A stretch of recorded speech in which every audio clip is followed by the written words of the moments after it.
me here. 100% infill. Huge thing here. This is also on island. I mean, can you even see it 3D printed? Oh no, even play around. It's very nice. So we are in the lab. 40mm cube.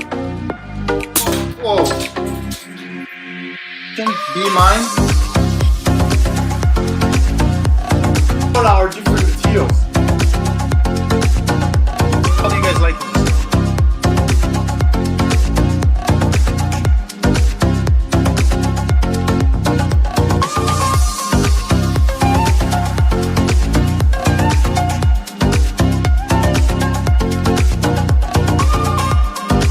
I think we are live.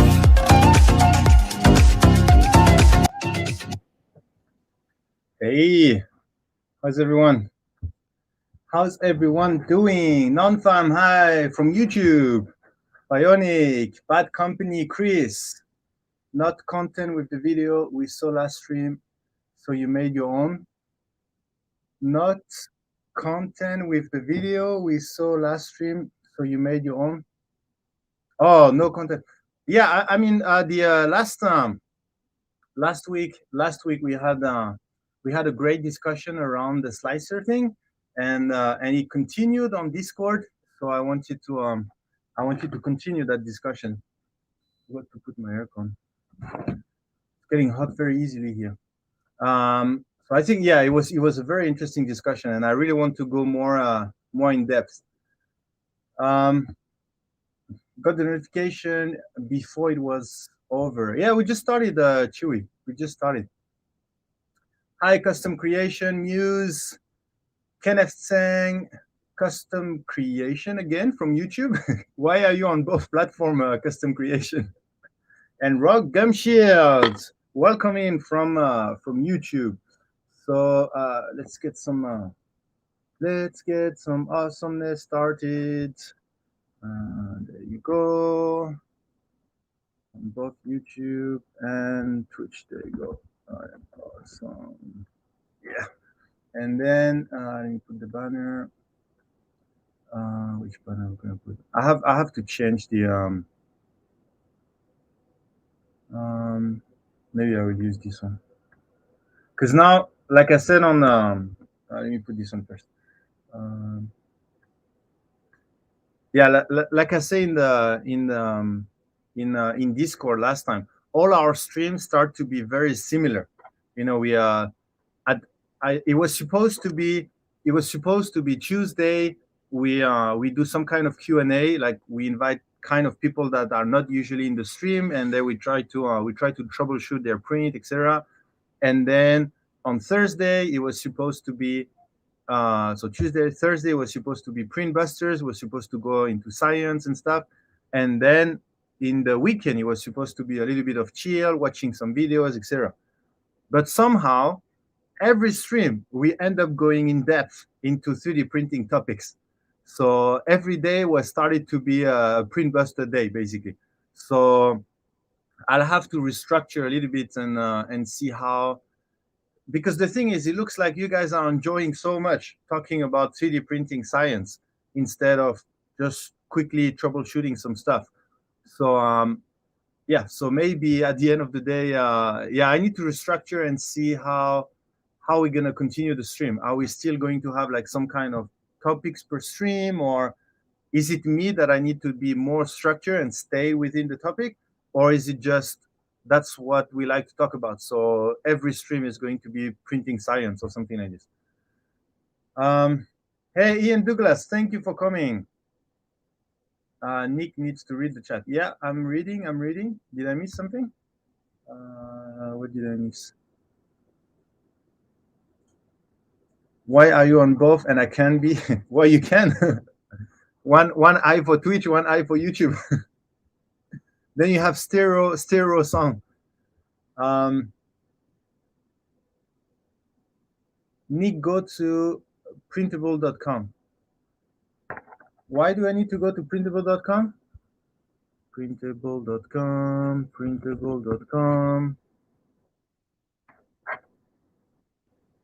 What's on? Whoa! Is your is it your model that is featured? Oh yeah, yeah, yeah, I remember. You won something, right? What did you won already? What is this? Contest in filament sample swatches is finished. Oh, you got the first place? What is this? How many winners? One, two, three, four, five, six. Oh, they are all winner? Oh no. Oh, okay. So 9 winner, and out of the 9 winners, you're the first one. Whoa, that's so cool. Why people like this truck? Quick and easy to print. I can be used swatch. Flow first layer. Oh, because it's a swatches that also calibrate your printer. What are the other swatches? Uh, okay. Well, this one also kind of. Okay, okay. Well, basically most of them, right? Maybe because you were able to mix a quick print that can calibrate the printer plus a fun print because it looks like a truck. Is that the reason why you won? Oh, plus a very nice, whoa, a very nice description. Well, you put some effort in there. Well, congratulations, Zombie. Is that what why you wanted me to go on Printables? Let me check. Or did I miss something else? I mean, how can I miss? It's the featured model number one. um, there you go, Nightbot. Nightbot is in the giveaway. Okay, you don't need to enter the giveaway. Nightbot is gonna take everything. I always end up seeing it at 3 a.m. or next morning. Chewy, are you in Europe? A lot of awesome people. A lot of awesome people. Hey, Marcel of Axis, how are you? A lot of awesome people. Look at that beautiful filament too. Is that what? Is that Silk Lime and Galaxy Dark Blue? Is that the two one? Let me try to guess. Let me try to guess. This is Silk Bronze, Silk Lime. Uh, uh, I don't know this one. I don't know this one. This could be ASA Brown. No, most likely you didn't pre like PL Polylight PLA Brown. No, you don't have Polylight PLA. I don't know one of the brown. I don't know this one. I don't know. Galaxy Dark Blue. Oof, that hurt my eyes. This red. So most likely PLA Pro Red for that one. And then okay. Multi-use is always a plus. I'll have to download. Yeah, yeah, go ahead. How many downloads so far? Already 74 download. Almost 100 download. Hey, Francis Bellon, how are you? Have you solved your PLA Pro problem? Did you try? Did you try the higher temperature, Francis? Earth brown. Oh, is that Polyterra? I I thought about Polyterra, but it looks a bit shinier than maybe because it's the top layer. I don't know. Okay, Earth brown. Yeah, the PLA Pro red is easy to recognize because he hurt the eyes. It's too red. Cool. Yeah, like I say, today we're gonna review not review, but we had some discussion in blah blah blah blah flow calibration. We had some discussion about uh, the way Slicer and Cura uh, model 3D printing, basically. So let me give you PPT time. PPT time. Let me give you a quick summary of what we discussed last time. Very quick summary. Why do you open the from here? Okay, so they both. Yeah, let me show you. So basically, it goes like this. The discussion was around the difference. Well, the difference is whether it's true or not. Let's just write the difference. So the difference is Cura see 3D printing like this. Okay, so you have shell one. Okay, You remember I did that in the last stream, and then shell number 2, and then shell number 3. Okay, so let's say you have 3 shell number 3, and then you have your infill here. Okay, and then shell number 3, and then you have the infill. Okay, that's how Cura see 3D printing, like how they model 3D printing. In order, because you have to have a model, right? In order to make all your calculation, you have to have a model, and then so that's Cura, and then Super Slicer. No, not Super Slicer. I mean, yeah, Slicer plus all the thing that comes after that. They consider something like this. Okay, like this, like this, like this, and like this. So they consider something like this, okay? And then a bit like this. Okay, so that's how Super Slicer see the stuff. And then let me remove. Let me do something like this, like this. You remember that? Blah, blah, blah, and then let's go like. Okay, that's kind of how Super Slicer and Cura see the different model.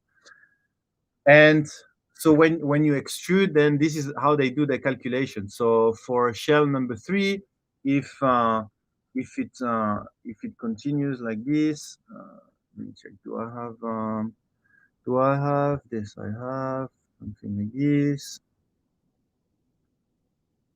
Okay, so if you start to extrude the line that goes beyond, right? I mean, it's a sketch, right? But basically, if you extrude something that is 0.2 millimeter layer height, and then your extrusion width is 0.4, and then you extrude for 1 millimeter, okay? Then how Cura is going to calculate the amount of material that needs to be extruded is 0.4 times 0.2 times 1, okay? Rather than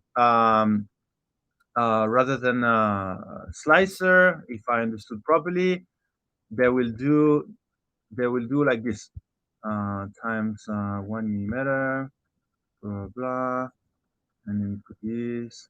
Okay, I'm using PPT, right? It's not a 3D model, but you get my meaning. That's shell number 3. Okay, and rather than Super Slicer is going to do the inside here, which is not exactly 0.4. It might be 0. I don't know, let's say 35 times 0.2 times 1 plus the kind of cylinder that goes on the side, which can be, I mean, you know what my meaning, right? They don't have the simple calculation here. They kind of have that kind of calculation. Okay, so from my understanding so far, that's the difference between Cura and Slicer. Okay, so yeah, do you have any questions so far? What we have checked is so this is Slicer, so this is how they explain here, blah blah blah. And then I mean, last time we saw the Cura documentation that said that they do like this. Okay, so the source is the Cura documentation on the GitHub, and Slicer documentation. So that's how we got this information. Okay, so that's kind of the background information. And what we're going to do today is what I said last stream, but maybe I didn't spend a lot of time explaining why. What I said last time is that I believe this model is much better than this model. And I also ask, I don't understand why Slicer is using such a complex model. Okay, so that's the question I asked last time is basically, I don't understand why Slicer is using this model.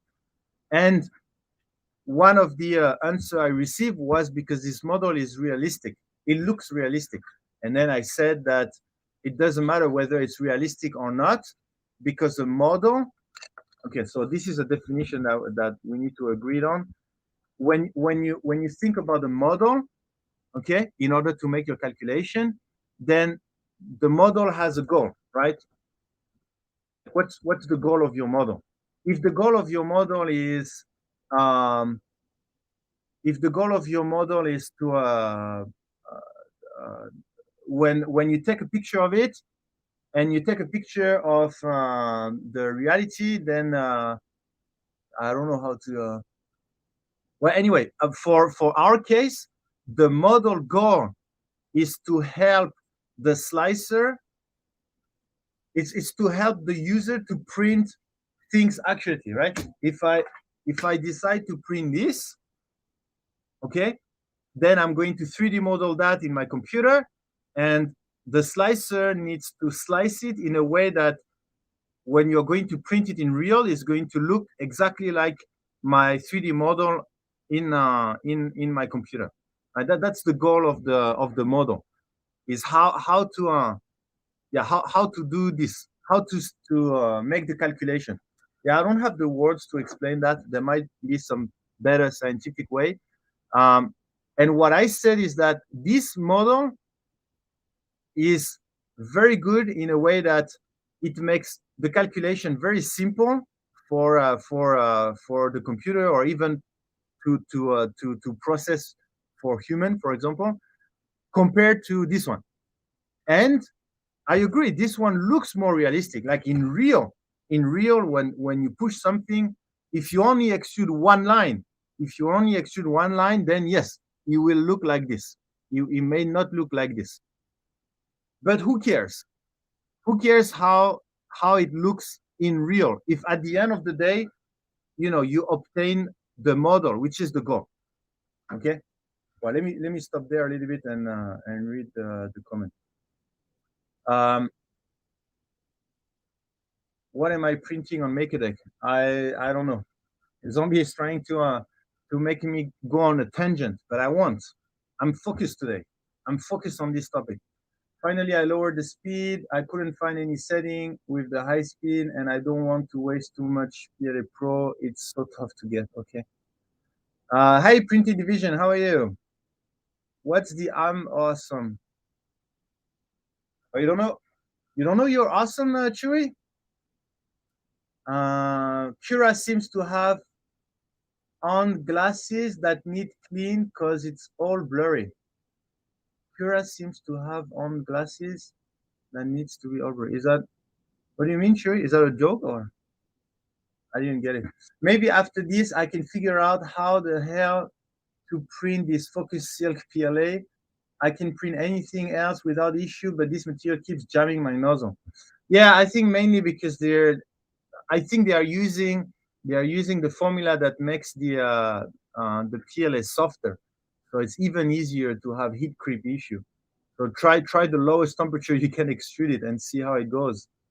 The line width should be scaled to the same factor as the extrusion multiplier. Zombie, we won't care about extrusion multiplier now. Flow, we will consider that is we will consider that the flow is calibrated. Flow is calibrated, which means if you ask a certain volume, it will give you a certain volume. Okay, we are not going to care about extrusion multiplier, flow, E-step, blah, blah, blah. If you ask a volume, it will extrude a volume. Okay. Blah blah. You can't extrude a square, so why model as it? Again, it's not about. Yeah, I think that's the main point of why we've had so much discussion on Discord. It's about. It's like. It's like why do we take the Earth as round? Why do we take? It's not round at all, right? It's a kind of oval, a little bit squish on the pole, right? But why do we take a globe? Because all the calculation are much easier, and the idea, or even simpler, we take a globe, right? We take an Earth as a sphere, but it's not a sphere. I mean, you have all the mountains, and then you have the ocean, and but we still take as a sphere. Why? It's not realistic at all.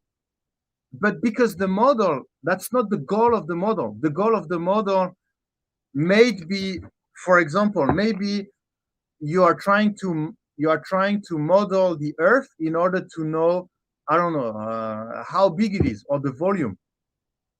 Then whether you take a model super complicated with all the mountain and the ocean and stuff, or you take a globe, the result will be more or less the same. Will be actually pretty much the same because the up and down in the altitude doesn't, it's completely negligible compared to that. So my point is, we don't care whether the model look like the real or not, as long as the result is something that is close to the reality result. I mean, it's all about the goal of the model. If the goal of the model is, okay, we need to super realistically knows that when it's extruding one simple line, then what is the shape? Because in that case, it's not at all this shape, right? The real shape, then it's you have to go like this, and then it's actually the cylinder are a little bit bigger, and then depending on the nozzle size, it goes a little bit bigger like this. I mean, there is a white paper on this, right? And then these depend on the nozzle size, and then let me check. This is the depend on the nozzle size, the middle, and then when it goes up, it depend on the polymer, the molten polymer surface tension, and then it also depend on the the below surface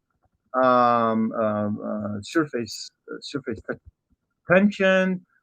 So it's, if we want to be realistic, then we are very far from being realistic.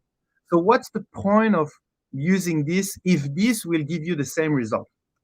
Okay, so I think that's the main one of the main discussion here. Why people want something super realistic? Why do we care about something realistic? If your answer is, okay, we care that is so realistic because then I'm going to have a realistic model, then my answer is, why? Why would a realistic shell provide a realistic model while this rectangle shell is not going to give a realistic model? So if the goal is to have a realistic model, then why this one is better than this one? But anyway, I ask a lot of questions, and I know I upset a couple of people on Discord because I ask all of these questions. So maybe today I will ask a little bit less question, and I will try to make some hypothesis, because I know I can be annoying when I ask some question, and I don't want to upset too many of you because I ask too many questions.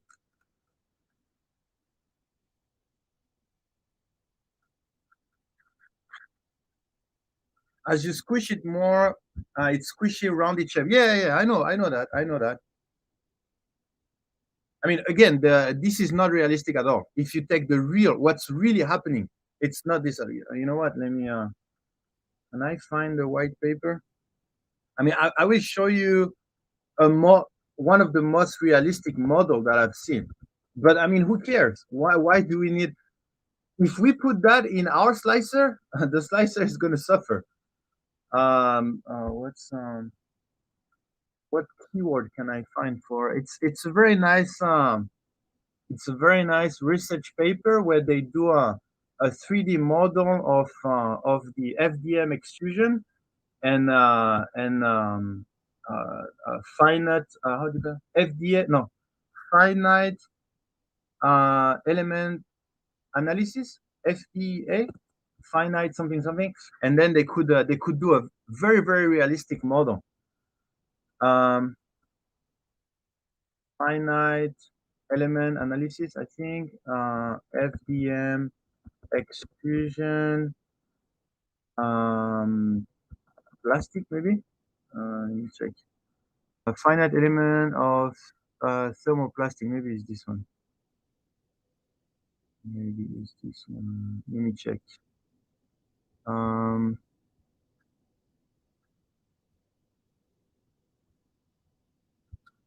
No, that's another. Oh, that's actually an interesting interesting paper there. But that's not the one. Oh, that's a nice paper. That's not the one. Maybe modelization or model.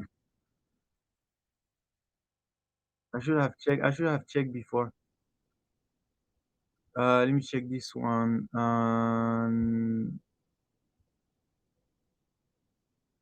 Is it this one? No, it's not this one. Yeah, I will search a little bit more. If I cannot find, then oh, I think it's this one. Then I will show you. Let me. Sorry, I forgot to share. Um, I think maybe it was. Let me check. Let me see. If we're looking for realistic model, just for the sake of being very realistic, then no, it's not this one. No, yeah, sorry, I cannot find it. But basically it was this, but on the computer, and you could see a cross section, and then it evolved over time depending on how you extrude, etc.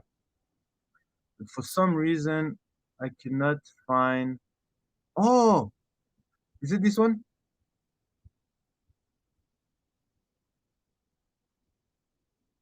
Is it this one? Is it this one? No. uh Actually, I think I read that one. That one is also very interesting if you want to check. Yeah, sorry, I cannot find it, but basically, yeah, just believe me, there is a research paper that really modeled the extrusion very well, and it goes like this and like this, and then over time it kind of because of the tension, then it kind of reshape a little bit itself. But anyway, my point is that for me this is useless to be close to reality.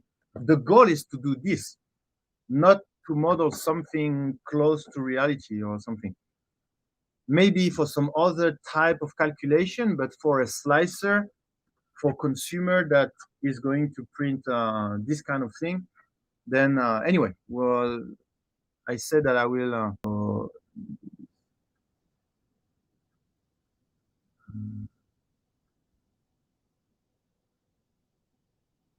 Let me do this. Uh, okay. Uh, hey, Santiago. I just came to say Cura. I'm looking into some test slides now. We'll share if I found some conclusion. Cura seems to blur any edges, just kind of wash out. Um, I'll just call you. I mean, the Earth is flat, so we don't take Earth as square. I need blue ASA, blah, blah, blah. Yeah, spherical cores in the vacuum. Yeah. We saw that in the last stream.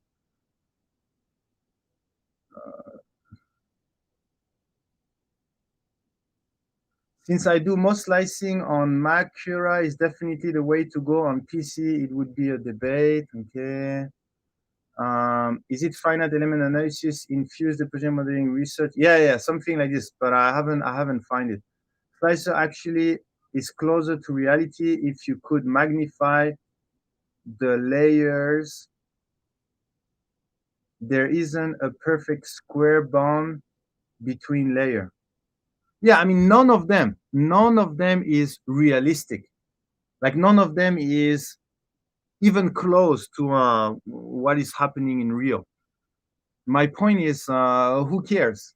That's my point. Why should we care about this? So okay, so, and then I think there is also some misunderstanding on this. So I've seen on Discord that if you tell Cura that you have a zero 0.4 nozzle, and let's say you print a zero 0.4 width, line width, then it will look like this. For me, it won't. If you tell Cura that you're printing at zero point 0.4 line width, 0.2 layer height, then you're going to have something. In reality, you're going to have something a bit like this. You're going to have something like this. That's what you're going to get. Not like this. So I mean, I'm trying to find a way to justify why. Let me think. For example, if you print this way, I mean, what's the biggest issue of this model? When you're going to print this way, let's say you tell a slicer that you're printing at 0.4, okay, with 0.2 layer height. Then yes, it's going to look exactly like this. But that's very bad for 3D printing, right? Like the surface contact between this shell and this shell is going to be 1 point. So basically, this will delaminate a lot easier. So why? I mean, I just don't understand. I keep asking question because I don't know.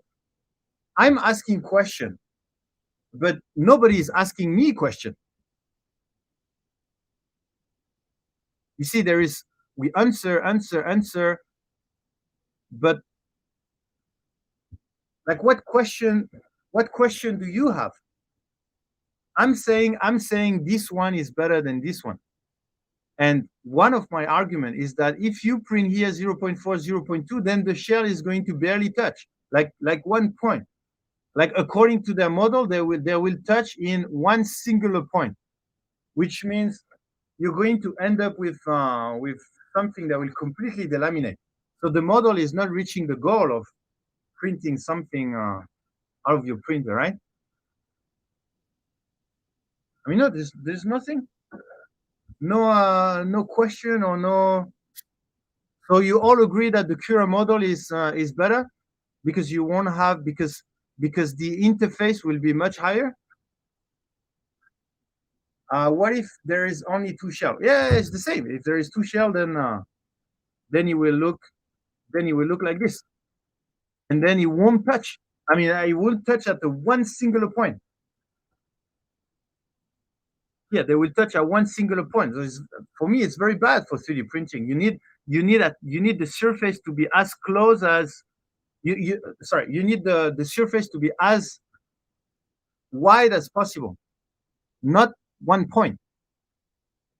So whether it's two shells, three shells, five shells, I think it's the same. No slicer are better. Why they overlap the half circle? No slicer are better. Why they overlap the half circle? Gold jungle. I don't understand why they overlap the half circle. Which slicer? But isn't it the reality of FDM style to not ever be solid? If it was, wouldn't you suffer from uncontrollable elephant foot all the way up the print? But isn't it the reality of FDM style to not ever be solid? If it was, wouldn't you suffer for? Sorry, I don't understand. I mean, at some point it is solid, right? You print and then you cool down, then it's solid, right? Yes, you want the best contact between extrusion. Yeah, this I agree. You need. My problem with this model is you don't have that contact. You have to kind of I don't know. You have to do an extra calculation to tell him, okay, finally I want to extrude.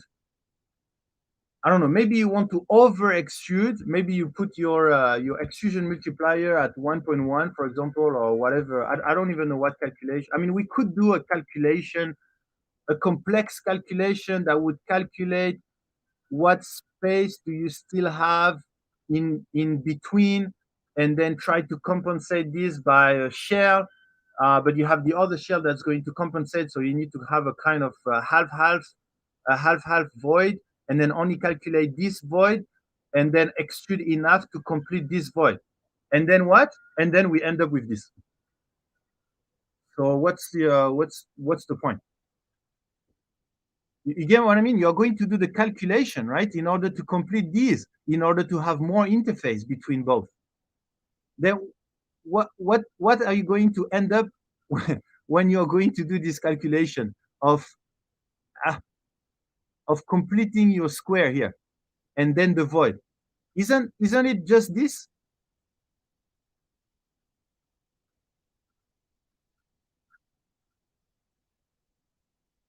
I don't the I don't the either one is better. If the plastic is molten, it will flow together anyway. Also, wouldn't you be extruding more materials with the Cura model? Uh, no, they won't go together. Even if it's molten, I mean, maybe we'll. Well, I don't. Maybe this will be a bit like this and a bit like this, or like this, or like this. Maybe I don't know. I don't know in real reality what exactly is going to be here, but definitely the surface contact here will be way weaker than this surface contact. And what was the second question?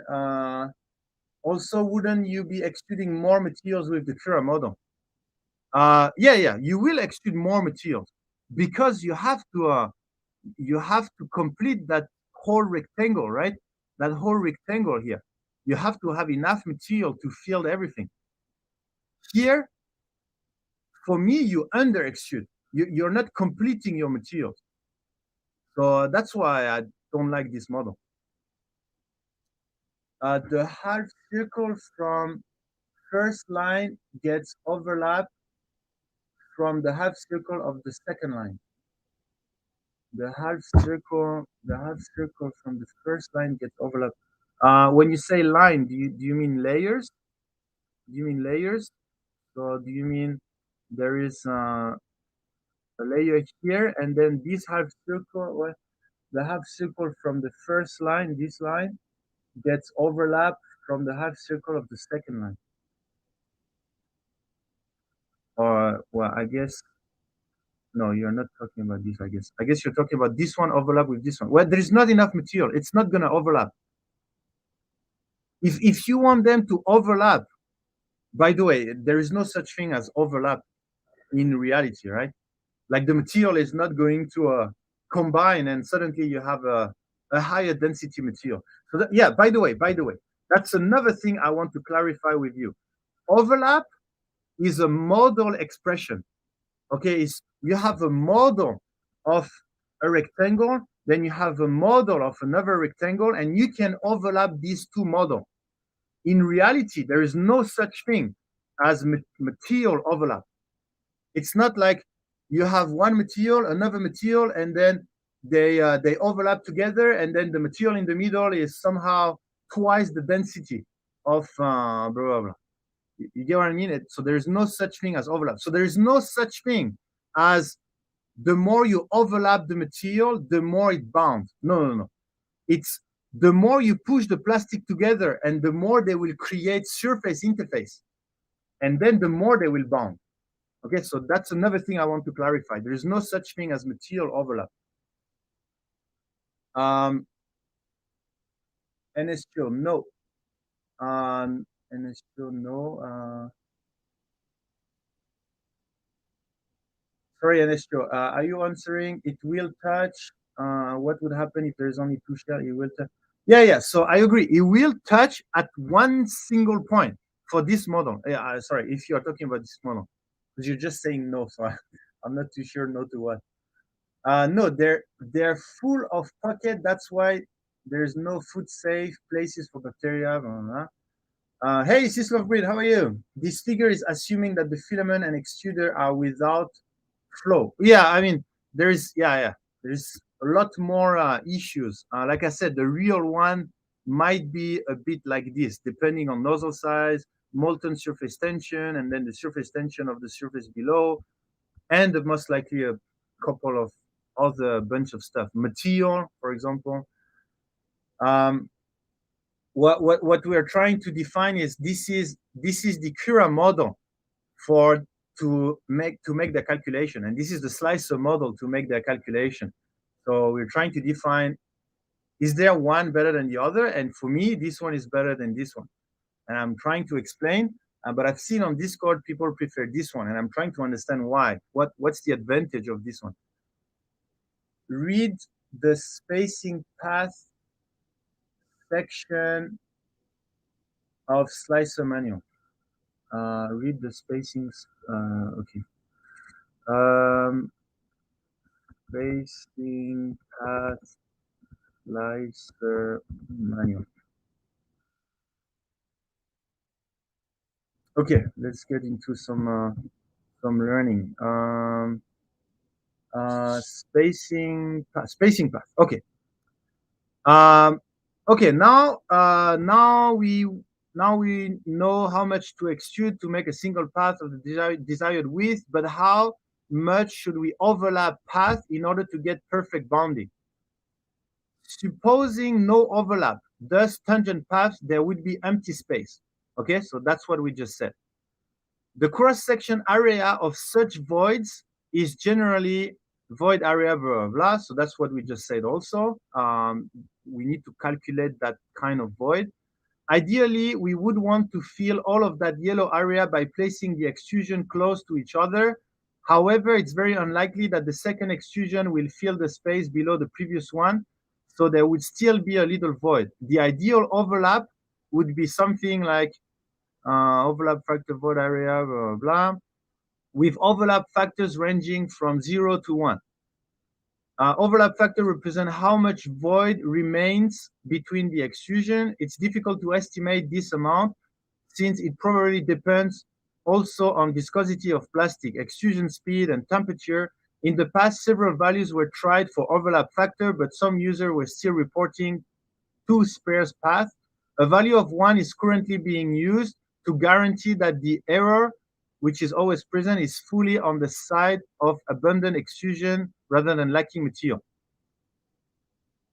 Okay, so basically what they're doing, if I understood properly, is this. This is what you tell the slicer to do. But there is an additional setting that is going to do this, that is going to shift all the shell like this in order for, again, like I said, there is no such thing as overlapping material. So that extra material will go there.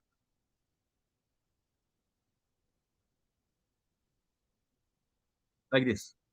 Okay, the extra material from the overlap will go there. So they don't extrude more. They basically overlap. So now you end up with 0.4 plus 0.4 plus 0.4 minus whatever overlap. So on Cura, you have a wall that is what, 1.2 millimeter, and on slicer, if I understood properly, let me know if I didn't, then you will have 1 millimeter, 1.2 minus whatever overlap. So I don't know what's the overlap, but let's say it's 0.2. So you have 1 millimeter. So and I don't understand the point of doing this. I don't understand the point.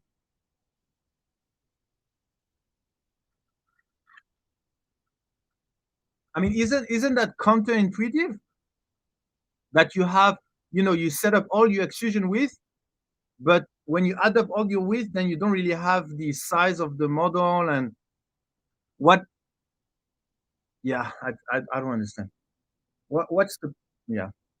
First, NSTO, did I understand properly? So they don't really, you don't have to increase your extrusion multiplier in order to fill the void. You have something that is called overlap factor, and with some calculation and and one or from 0 to 1, or apparently there's not even a calculation to find what is the overlap factor. Is kind of trial and error. And then with that overlap factor, then you will use that overlap in order to fill the void. Did I understand this properly?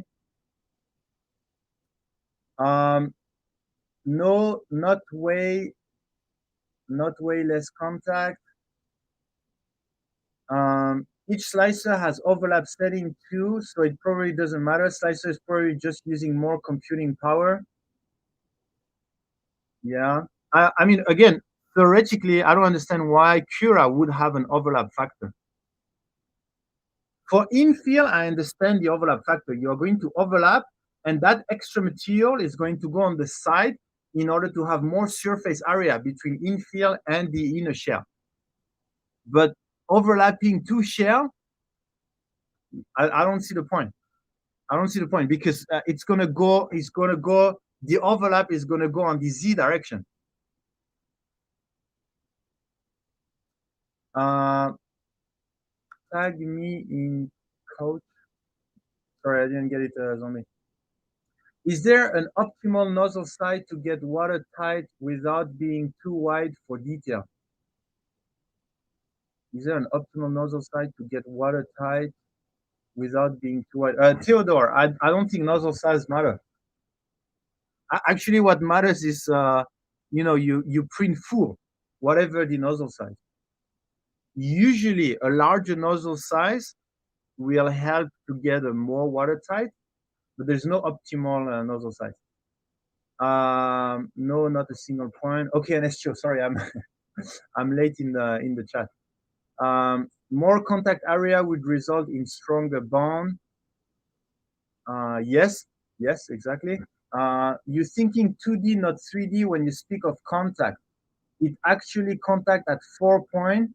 If you squeeze more plastic, won't it just push out from the surface tension and gravity?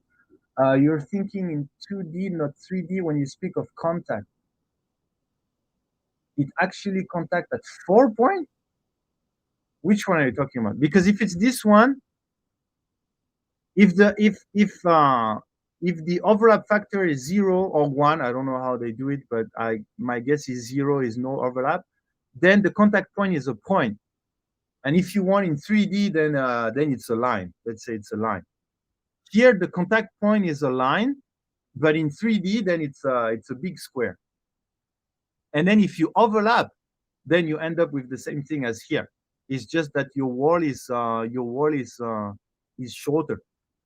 Is shrink. Those slicer could have just as good result with chains. Are we taking into consideration that this manual and slicer are 4 years old? My guess is, did Prusa change anything? Because the idea was to compare Cura and Prusa slicer, but apparently Prusa slicer is using slicer model. So if Prusa slicer has changed their model since, and now they are using a new model, which might be different, I don't know, then yeah. But it's fine. We don't really care whether it's up to date. It's an interesting discussion, nevertheless. Push out from surface tension and gravity. I think we need to test it to really be able to compare the final result. What do you want to test, Bionic? Yeah, it should come out thinner. Okay, yeah, so I understand. Invite me as a co-host. I'm testing this live. But what do we want to test? I mean, I heard also on Discord, we need to test, but test what? What do we want to test? I mean, it's mathematical. Like there's nothing to test. If we test, this is mathematical. If we do the test and this is I don't know, and this is bigger than what it should be, then I don't know, it's a calibration issue or something, or you're using, or the model is not the same. What do we want to test? What exactly do we want to test? Need a square nozzle. A square nozzle. Did you see a Chewy? I in a few stream before. I've seen a slit nozzle, and it was pretty cool. Hope to see you with some printings on the hot next month. Yeah, I will try to make it to they send me a message, but I think their hot mix is during the night for me. So but let's see. Test the two slicer. Yeah, but test what? The visual physical result, not the theory. Yeah, but test what? Like visual, you're going to print this and you're going to see visually which one look better. Physical result, are you going to print a tensile strength spline and then test the tensile strength? What are you going to test? And what are you going to test that will allow to answer why slicer is better than Cura or Cura better than slicer in terms of the model? Test why super slicer over extrude by default and requires calibration, while Cura is perfect. Test why super slicer over extrude by default. You mean by default, super slicer has let me open my super slicer. Super slicer. So you mean by default, super slicer has an extrusion multiplier that is higher than 1? Um,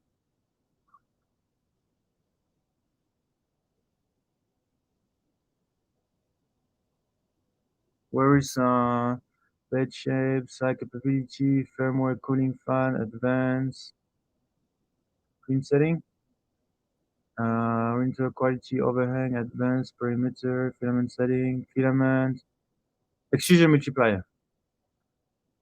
Well, it looks like it's 1 by default for me. And where is the overlap stuff? Is there a search? Okay, overlap. Width and flow, gap fill overlap, perimeter overlap.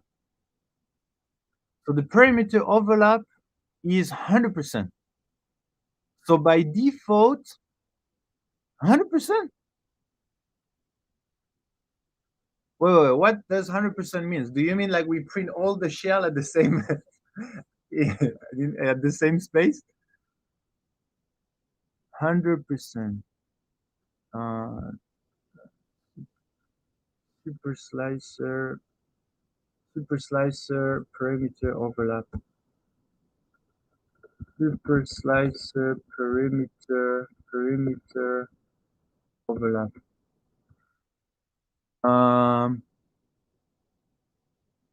That overlap is not what you think. Oh, okay.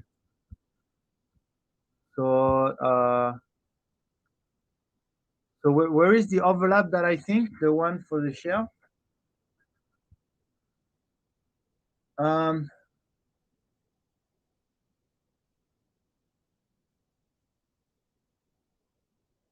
What setting is optimal to fix it? Yeah, I mean, I don't want to go too far, right? I want to stay on this topic. I mean, I think it's pretty clear. Like, why would Slicer be better than Cura after we talked about all of this? A slit would be cool to see. I'll have to look it up. Yeah. It's and the slit could change the size. It was pretty cool because Cura under extrude by default. Does Cura under extrude by default? Cura. Where's my flow?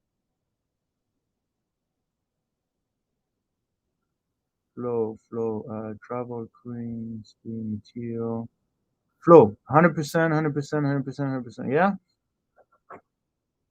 My flow is 100% also by default.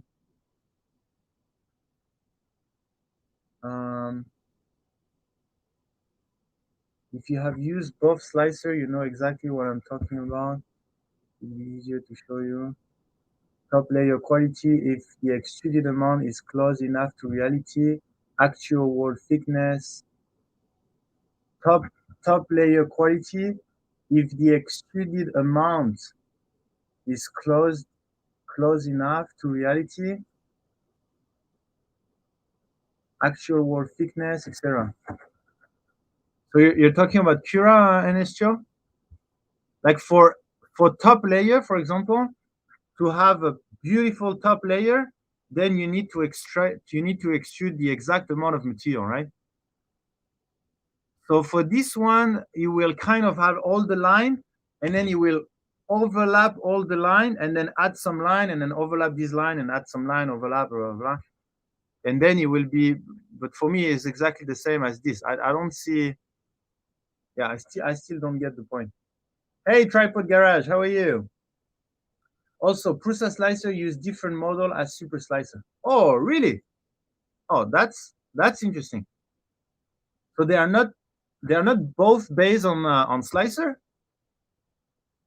I didn't know they use different model. That overlap is not. I was trying to find something. Go to setting and read the pop-up tooltip. Pop-up tooltip. Uh, where can I? Do I need to click pop-up? Do this. Indicate that the settings are the same as the system. Unlock white bullet, arrow, valuable, blah, blah, blah. Where can I get the pop-up stuff? I can't respond to your question with delayed chat.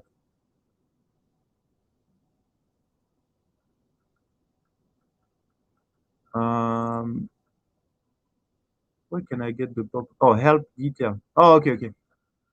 If the perimeter overlap is set at 100%, the yellow area should be filled by the overlap. If overlap is 0%, width equals spacing. Okay, width and spacing combo for external printer. Width and spacing combo for external printer. Spacing. If the parameter overlap is set at 100%. Okay, so if it's at 100%, okay.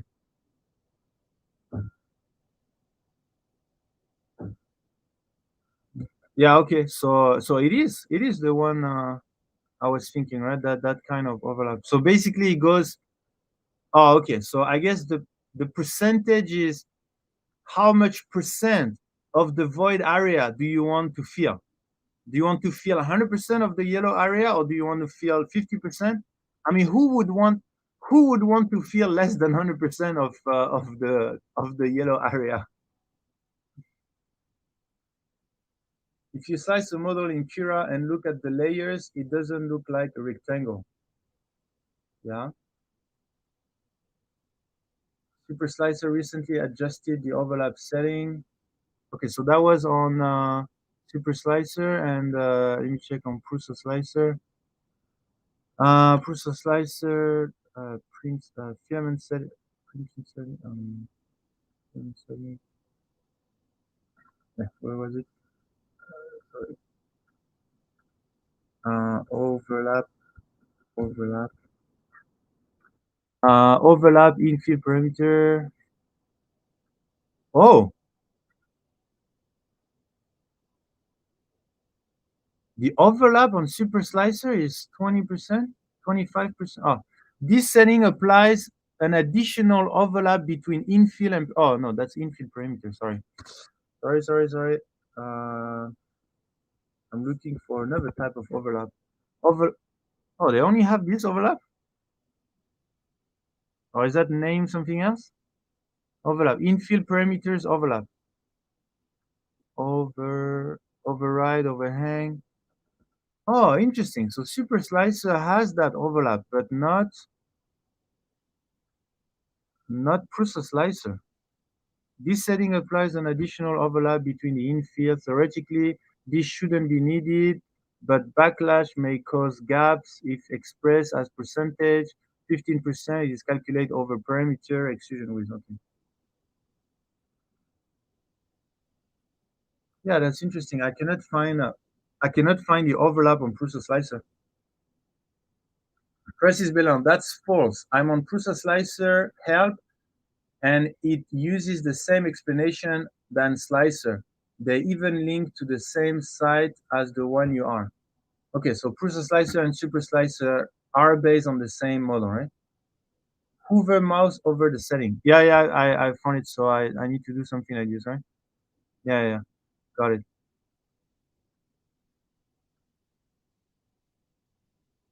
These settings allow you to reduce the overlap between the parameter. That is very experimental. Please report about the usefulness. It may be removed if there is no use for you. Oh, okay, okay. So basically, Prusa Slicer consider that it's always 100%, and here they consider maybe you want to play around with it. I guess something like this. Regarding Super Slicer, there's Proof Slicer. Read an earlier screenshot I posted on Discord. Discord. Um, screenshot. FDAF patch. NSCHO. I have not fully understand the math behind Super Slicer, but I think for now, settings all the overlap parameters to 0 will have a very similar behavior to Prusa Slicer. Look at the width being different in between the two screenshots. Also, in the first screenshot, Merrill doesn't clearly state that the overlapping parameter is still experimental, but somehow it became the default behavior for so long. Okay, so you have one screenshot here. Okay, so that's where we just saw 100 is the default, printer overlap, parameter overlap, and then, oh, oh it's not a default. Wait, how can you have access to the parameter overlap on Prusa Slicer? I don't. Maybe I need to update. Which Prusa Slicer do I have? Uh, I have 2.4.2. So that's Super Slicer. Scroll up. There is one older. Okay. That one. Did some brief code tracing. Looks like Super Slicer also behaved differently to Prusa Slicer. I'm guessing the extrusion amount from their math model is Cura. Cura is similar to Prusa Slicer, which is smaller than Super. Oh, sorry. Cura is similar to Prusa Slicer that is smaller than Super Slicer. So Super Slicer will need a slightly lower extrusion multiplier to compensate to the error of its math model. Okay, okay. So NSGO did some research there. Um, the flow rounded rectangle extrusion width from spacing, the height, spacing, and the spacing ratio. And Prusa Slicer doesn't have the spacing ratio. Okay, and what is this spacing ratio? If the overlap is set to 100%, the yellow area, blah, blah, blah. The code of Prusa Slicer and Superset are from the latest stable pre-Arcane version. Okay. Oh, that's awesome, NSGO. Thank you for doing this research. Uh, create a rounded extrusion, shrink the extrusion. Okay, so they have this spacing ratio. Let me check spacing ratio, cross section, blah, blah, blah. Need for spacing, RNU, need for spacing, then the height, RNU, and spacing, flow around the rectangle. Okay, so they just take one attribute less, which is the spacing ratio, but I don't understand what is the spacing ratio. I'm guessing the extrusion amount from their math model. So Super Slicer will need a slightly lower extrusion multiplier to compensate to the error of the math model. Um,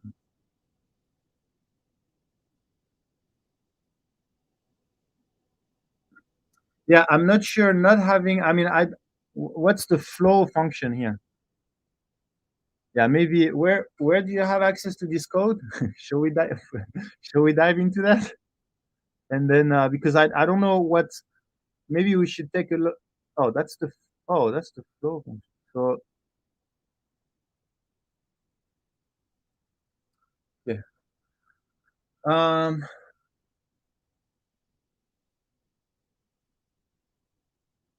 I'm printing the model called Lucky 13 in all parametric filament. Is looking good. Great, Citocraft.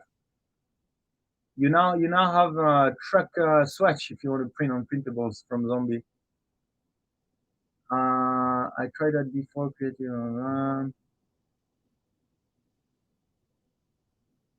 on GitHub. All slicers are open source. Okay, so what you're saying is, but I don't understand how with this. How can you say that the math model between Cura and Precise Slicer are the same or similar?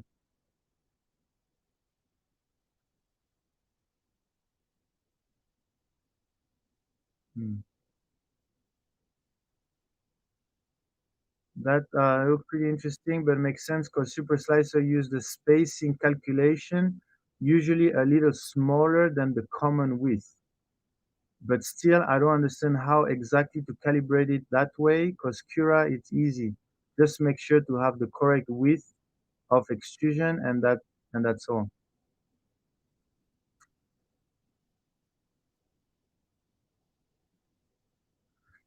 Yeah. Anyway, so if we come back to this, do we do we agree that the models are these one, and do we agree that Slicer is compensating for the void by overlapping them? Okay. So I mean, all of this we all agree, right? Now the question when we the match is different, the math is different, but they should be both generate close to the real amount of extrusion. So I think this comes down to printer accuracy. No printer I've seen could ever achieve the square connection of a layer. Yeah. Okay. So another test I want you to do is I will extrude. I will create two G code, and then we will do like FDAF patch did here. So here he confirmed that the width was 0.4. So what I want to do is I will export the G code of a line, or I will check I don't know, some shell, and I will check what is the amount of material that goes into that line. And theoretically, super slicer will have, or super slicer, I will use super slicer, will have less material than Cura because they shrink everything. So, and theoretically, my wall in Slicer will be thinner than the one in Cura. Okay, so you get what I mean? So let's try that. Do I have a cube or something? Cube, yeah. Let's put a cube here, and let's put a cube here, and then we're gonna do some analysis there. The cube there. Where's my cube? No, I want the same cube. Where's my cube here?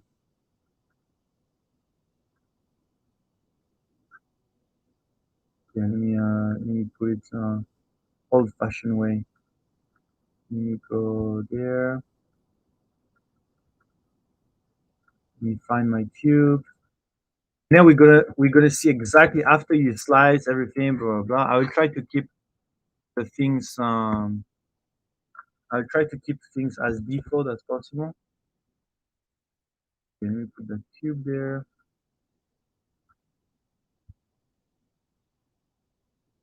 Okay.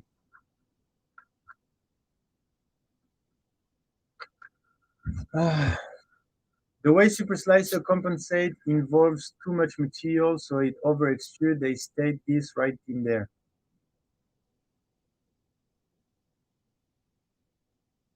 Where do they state that? Sorry, I missed the information.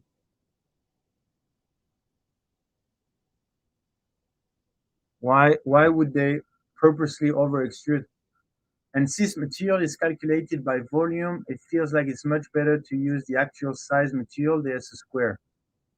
And since the material is calculated by volume, I feel like it's much better to use the actual size material, there's a square.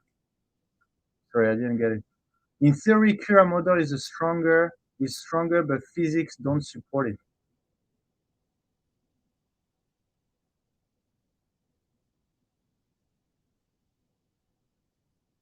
Yes, I think super slicer are compensating a void that doesn't exist in slicer model.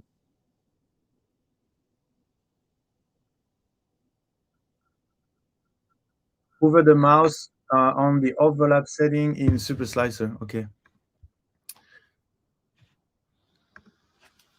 Overlap. Parameter share overlap.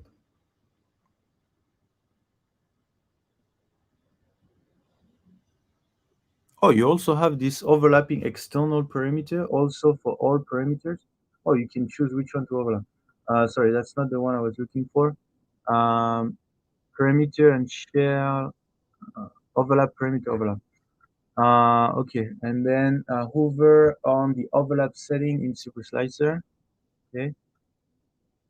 These settings allow you to reduce the overlap between the parameters to reduce the impact of the parameter artifacts. 100% means no gap is left, and 0% means that parameters are not touching each other anymore. It's very experimental. Please report about the usefulness. It may be removed if there is no use for it. Over the input area. Is that this one? Is that this one, NSTO? I think Slicer used the point contact to preserve dimensional accuracy.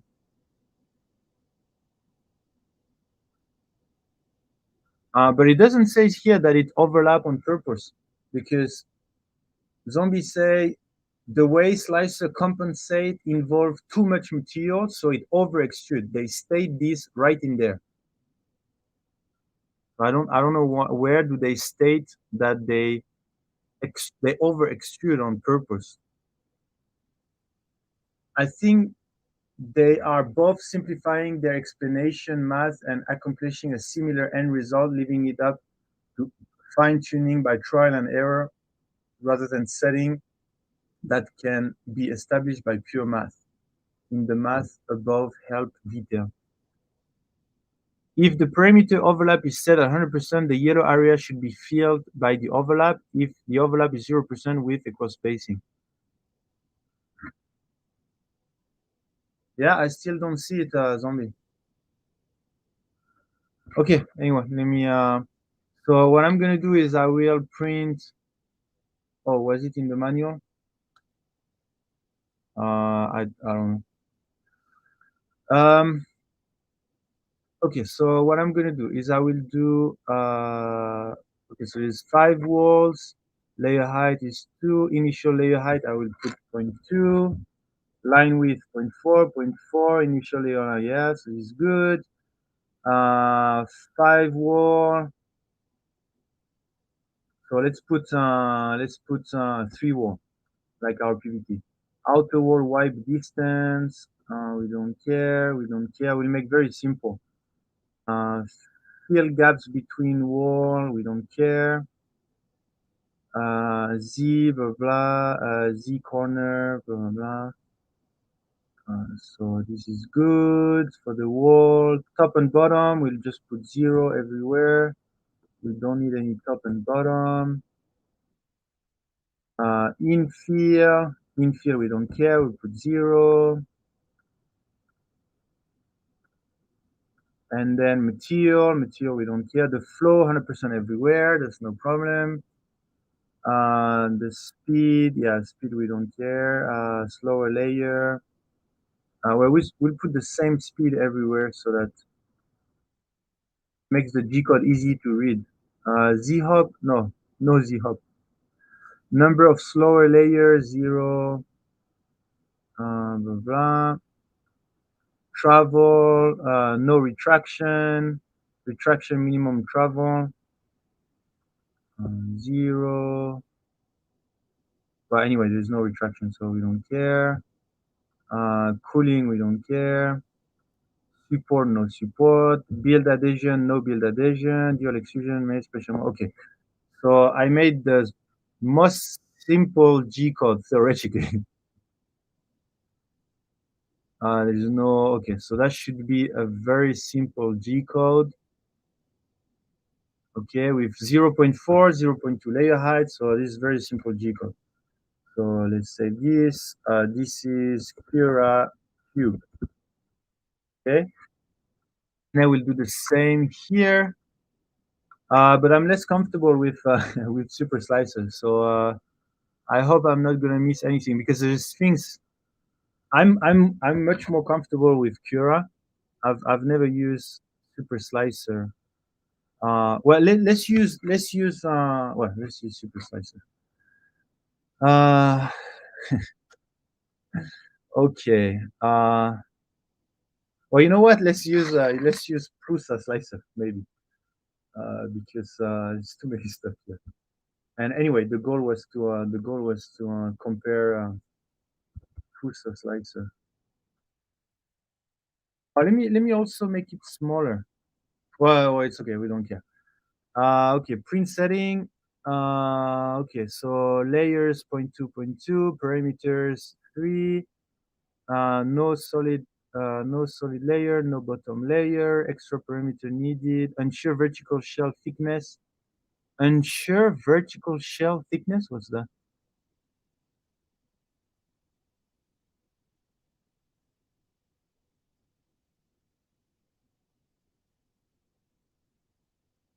Add solid infill near sloping surface to guarantee the vertical shell thickness. Top plus bottom layer. Add solid infill near sloping surface. Yeah, we don't care. Thick bridges, we don't care. Fill the gaps, no. Fuzzy skin, no. Fuzzy skin, blah, blah, blah. Okay. Infill, zero infill. Blah, blah, blah. No skirts. No brim. Support material, no support. No raft, okay. Speed, same speed everywhere. 30, 30, 30, 30, 30. Acceleration, we don't care. Advanced default extrusion. Default extrusion width, so 0.4. First layer 0.4, parameter 0.4, external parameter 0.4. Infill parameter, no, there's no infill, so we don't care. Bridge flow, we don't care, there's no bridge. Slice gap closing radius. Well, what's that? Cracks smaller than 2 times gap closing radius are being filled during the triangle mesh slicing.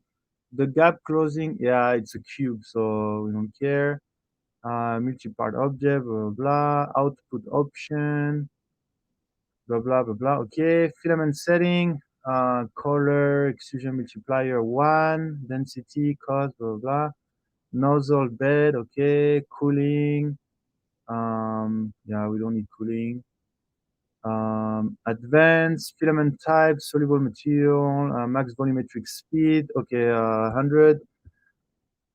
Minimum purge on wipe tower, we don't have all of these. Tool change, we don't have. Filament override, we don't have. Custom G code, nodes dependency, okay, that's good.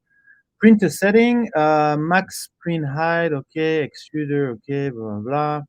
Custom G code, machine limits, extruder, nodes dependency. Okay, so theoretically, we should have something same as Cura, right? So cube, Prusa, slicer, Prusa slicer. Okay.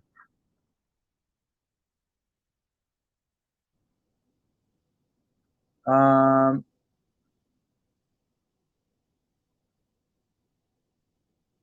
people read that thing. Yeah, we read all of these things. I did say that it leans to more filament than less, aka over extrusion. Nerds like us, yes, exactly. That's true.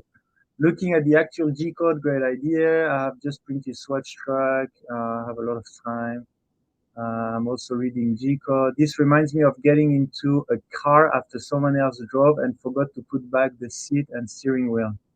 What? Actual G codes. I want to walk you through a little. Yeah, I think it's okay.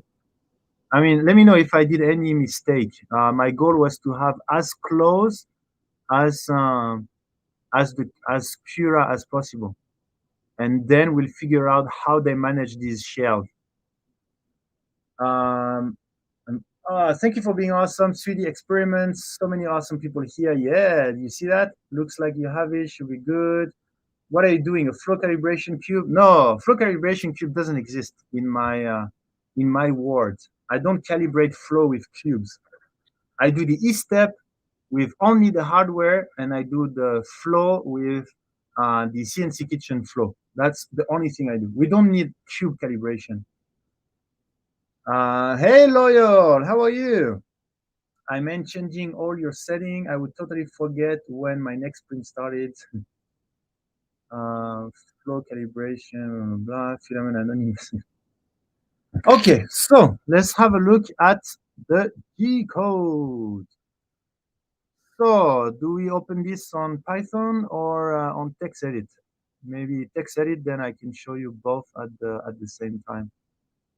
So this is Cura G code, and this is let me open that.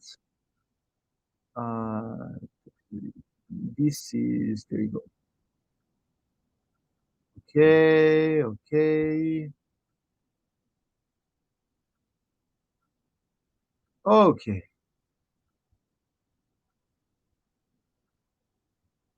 Let's go.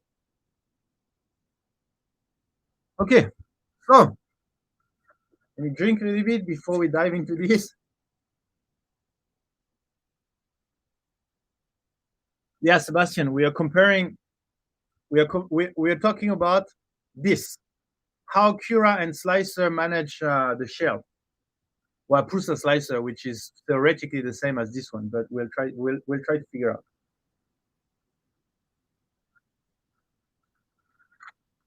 Yeah, Zombie, I will do one with Super Slicer, and then we can compare.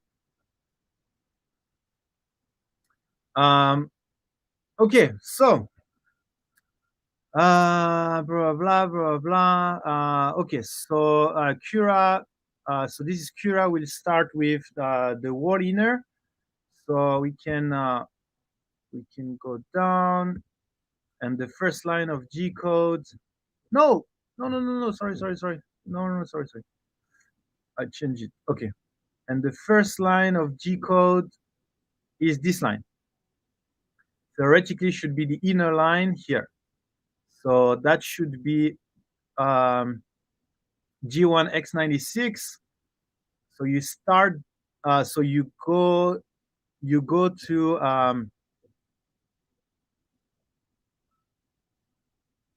Okay, so you go to X 134, Y 144, Z 0.2, which theoretically 1, 2, 3, 4, 5, 6, 7, 8, 9, 10, 11, 12, 13.4. Yeah.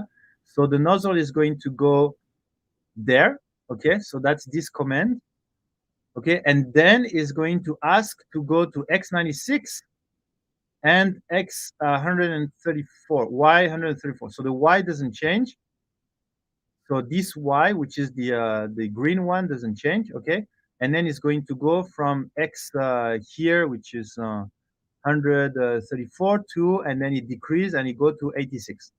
Okay, so far so good. And it's going to extrude 0.6 blah, blah. Okay, so that's bing. That's this first movement. Okay, so the very first movement is to go there. Okay, you can see the nozzle going there. And then the second is to go there. So that's one command, two command. Okay, I made it just prepping for my show on Naked Egg with Zombie. Ooh, what are you guys preparing? Is there where all the cool kids are hanging out? Yeah, Mishno. We're Or at least all the nerds, all the 3D printing nerds. Skip the first layer, it may be different. No, NSTO, I put everything the same. Even the first layer, I put the same. So it should be the same. Hey, come out on PLA, come out and PLA. How are you? You're not late. You're not late. We're actually getting into the cool stuff. First layer has less flow usually. Yeah, I put everything the same. The first layer is the same as all the other layers. Okay, so now the question is how much filament is this? Okay, um, theoretically, yeah, what's the relationship between the E? What does the E says already? I don't remember. Uh, E is how much is going to let me check. Okay, we put everything to E0. Yeah, because Cura is absolute. It's the absolute number, right? On Cura, and I think on Super Slicer is relative number. Yeah, it's relative number. So anyway, so we can calculate how much filament is this, and then we can do the calculation to see if it's a rectangle of that length. Okay, we can calculate this after, but let's check the E different. So the first thing that's going to be done on Prusa is let me go down, let me go there. Oh, that's so cool! Actually, Prusa is wow, that's so cool. That is so cool. Oh, I really need to move to Prusa Slicer. You see that? Like I'm going through here, then you know, and then when I'm going through the step, then it's showing me exactly the wow, that is cool. This Prusa, you know how to make cool things. Like what you know what the customer is going to do with Slicer, and you know that if if these guys are going into the step, most likely they are checking the G code, and then you put the G code. You're you're good. You're good. Um, that is pretty awesome. Did not know he did that pretty. Yeah, it's pretty cool. Cura doesn't have a G code viewer. Um, not that I know. Not that I know. Like I'm moving here. Maybe I have to maybe I have to manually put it, or maybe it's a plugin or something. I mean, the good thing about Cura is they have a bunch of plugins. There might be a plugin about G code viewer, but anyway, um, Prusa has a great user interface, but I still use Cura because step awesome profiles. Yeah, it's definitely a cool feature. Anyway, so the blah blah blah. Okay, so we go to so they start at 8686. Okay, so I think they start here. Um, and then they go on the right. Okay. And then do they start by the inner or the outer?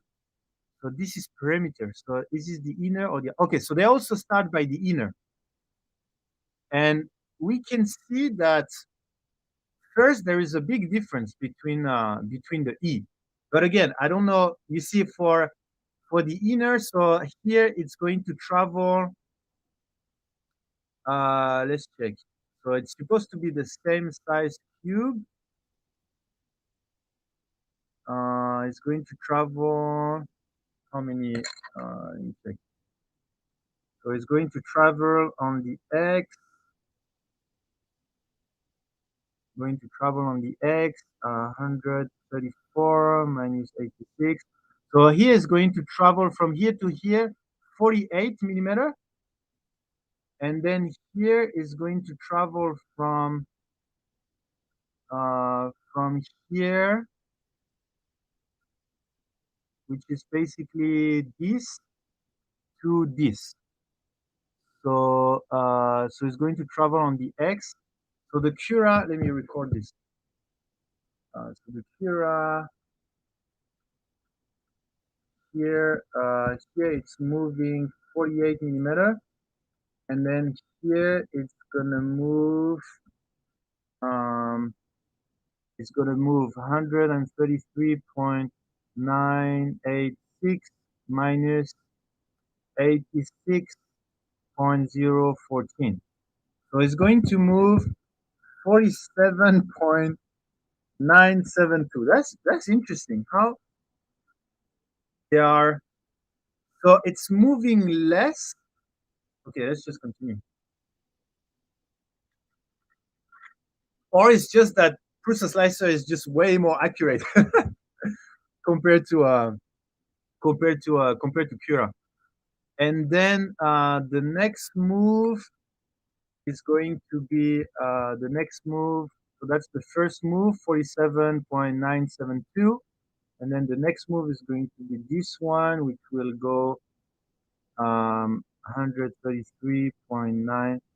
Yeah, how come they are so accurate? I mean, is the printer even capable of doing three digit after the comma?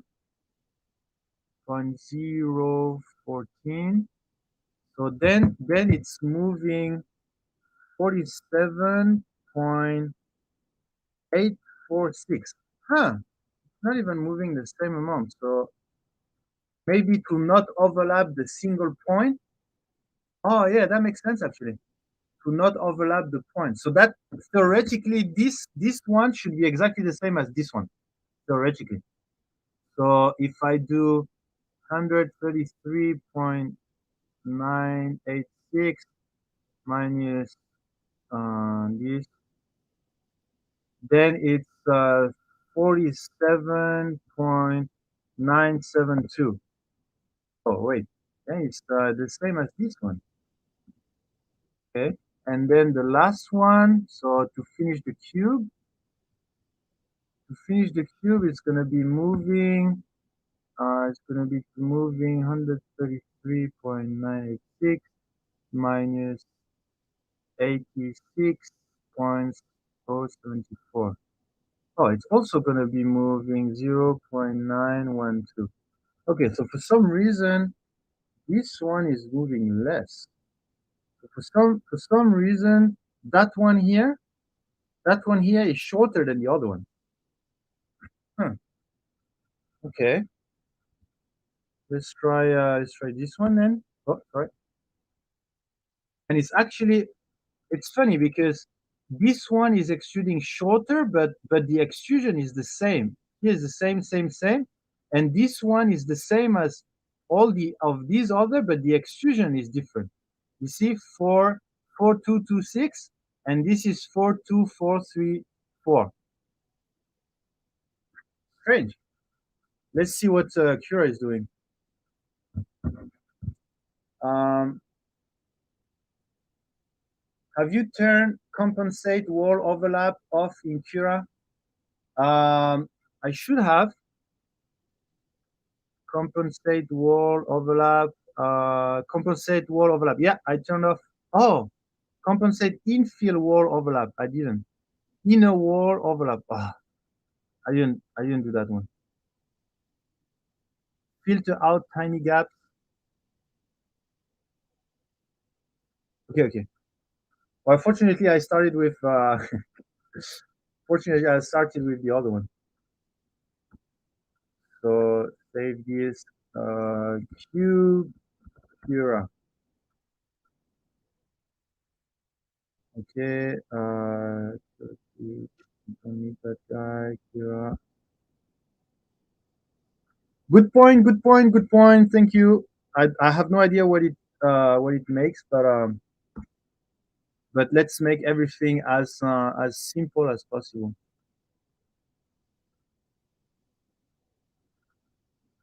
Okay, so where were we? Here.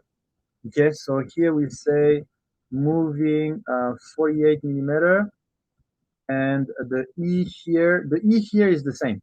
The E is 0.60194. Okay, but after we'll have to do the calculation because it's absolute. So after that, so it's moving to the next one, which is this one. And so that means 134. minus 86. Yeah, it's also 48, and then 48, and then 48. Yeah, so it's basically the same. 48, and then 48, then 48, and then let's see if the E is the same. The extrusion 060914 times uh, times 2. That's correct. So it's the same. Then times 3. So this one is extrude 1 less, and times 4. Yeah, okay. So it's look like this. So the difference here is, I mean, we actually we don't know yet, but we have this. So it's pretty consistent here, but it's mainly because, I mean, uh, Crucial Slicer has way more digits than this one. It's just interesting that this one is smaller, but it might just be some calculation stuff. Okay, then it does a travel move to um, to an outer. So you see here it does a travel move to x 134.4 and zero point 0.4. So most likely the 0.4 is because of what we said, is because the layer width is zero point 0.4. So when it's going to finish, it's going to move. Let me try to go closer there. Let me try to go closer there. Okay, it's going to do a slight move on the outside corner.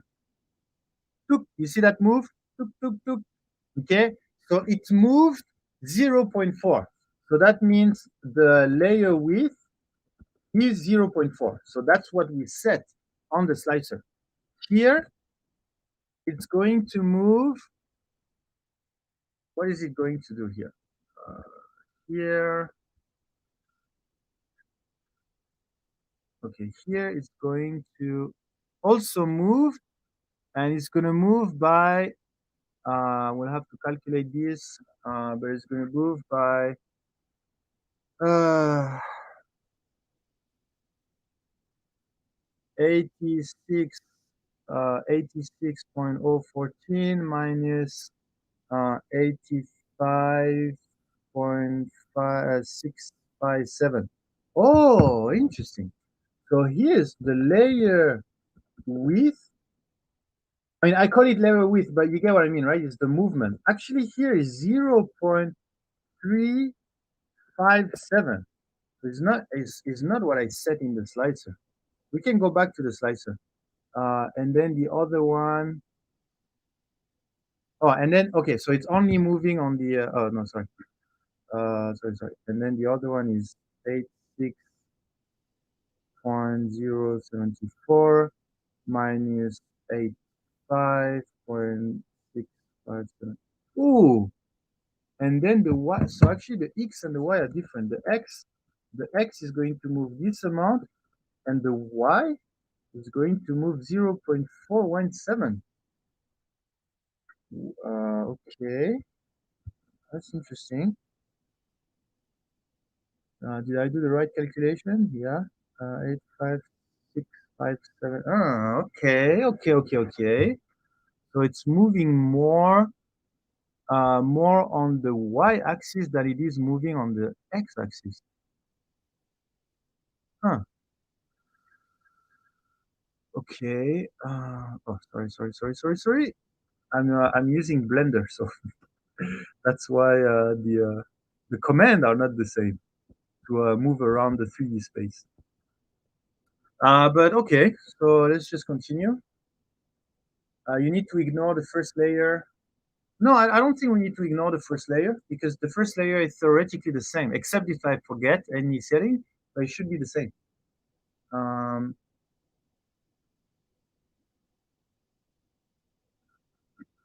Don't forget to be awesome. I see some new names. I enter a random chat room and say hi to Builders Mark because he moderates everywhere. Yeah, Builders make is everywhere. How many swords do you have? The builders mark are many. Blah, blah. For your information, they are open source on Methodologies. Blah, blah. No, I removed the wipe, so there shouldn't be any wipe. That's because the gaps are filled in the rest of the width. Um, what should I get for Prusament? Well, I still don't have enough Prusameters to get Prusament. Okay, so let's continue. Mainly for Super Slicer.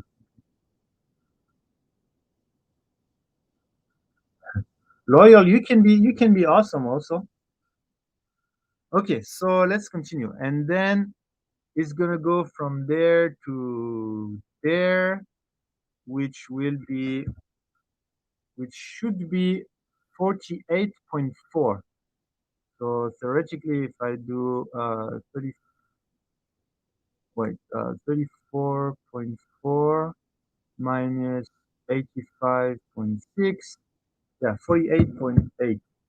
So here it's moving 48.8, and that's normal because it's doing the 48 here, and then you have a point 0.4 and a point 0.4.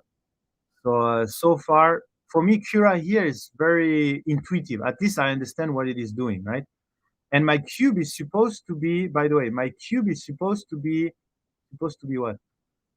It's supposed to be uh, 50 millimeter. 50 millimeter. So 48. Well, let's see. Let's see the outer shell. This is the outer shell, and then we're gonna check. The outer shell is supposed to be 50 minus zero point 0.2 on each side. So it's supposed to be 49.6. It's supposed to be 49.6, right? Um, so here the outer shell is supposed to be 49.6, but let's see. This one is moving 134. I feel like I'm making the same calculation every time. Yeah, 48.8. So this is good. Uh, this is also 48.8. So yeah, Cura for me so far it's pretty intuitive. And then I guess the extrusion amount should be slightly higher. We have what is it? No, sorry. Here the extrusion amount should be 3.01972 minus 2.40, and then we'll have to figure out the connection between the E and the volume of filament. So if you guys know already how to do that, how to do that connection, please let me know, because I have no ideas. I will have to Google that. I will have to Google that. So then if you add 0.61197, so that should be this one. So that's perfect. That's the same. Cura, Cura, Cura, Cura. So far, so good. This is the same. And finally, the lightest one. This is the same. Great. So far, Cura is good. I understand. Except this, but it's just like one small. So I think it's fine. Here, I'm not too sure why the calculation is different, but I guess maybe some kind of math something. Anyway, so for this one, the outer would be must be so boring for you to see me trying to understand what's happening in that G code. But if it's too boring, I will post my result on Discord, and then you can check out later. Minus 85657. So here we are moving 48.686. That's something I noticed, is that processor is way more accurate than Cura. And then six actually is moving the same here. It's moving exactly the same, and it's extruding the same. And then here it's moving. the same, and it's extruding the same. And here, uh, for some reason here is moving one further, right? For some reason here is moving one further. So 7, yeah, for some reason here is moving 48, 26. And it's also extruding less. For some reason, the last one, it's shorter and it extrude less. So maybe to compensate, so let me check. So it's doing this one the same, this one the same, so yeah, this one the same, this one the same. If for some reason this one, most likely because here was already filled with some material, like the starting point. So maybe that's why. Oh, that's pretty smart. That's pretty smart. Maybe it's to compensate a tiny bit, or it's just a calculation issue like this one, because this one I thought it was also to compensate, but the extrusion is the same. But the last extrusion here, you can notice that the last extrusion is lower and most likely to compensate. Oh no, actually, it's lower, and I'm not sure if it's lower by the same amount. Let me check. 5, 4, 2. Maybe they compensate. They compensate the same. 1.42256. So here they compensate. They compensate with 0.0078. You get what I mean when I say compensate is because it's going to print again. You know that single point. That single point. Then that's why it doesn't extrude as much.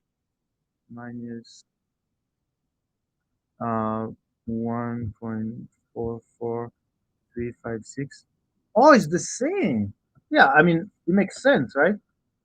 Actually, it's one more, but I guess it's just some calculation issue, but like rounded up or something like this. But it's the same. So actually, on Prusa Slicer, they don't come back. They come back to the point, like the same point theoretically. So this point should be the same as. Oh no, it stopped earlier. Oh, it's not coming back, but this one is coming back to the same point. So this should be the same as this one. Yeah, it's the same. Huh. So Prusa is doing things a bit more meticulous.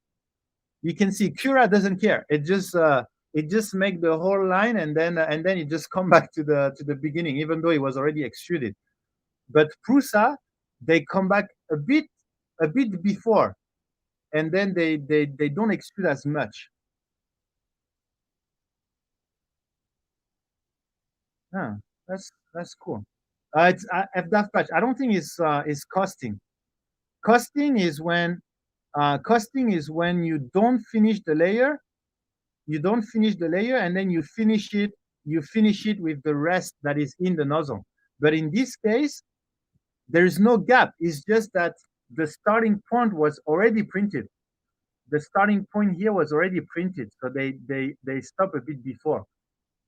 Costing is where you force to not print the entire layer, and you will just finish the layer with the residual pressure. Okay, that's good to know. Okay, so now the interesting part is the actual size of the cube. So after doing that, it's moving to 85.3, 85.3, which is basically moving on the X is going to move 0.357, right? The same as here, okay?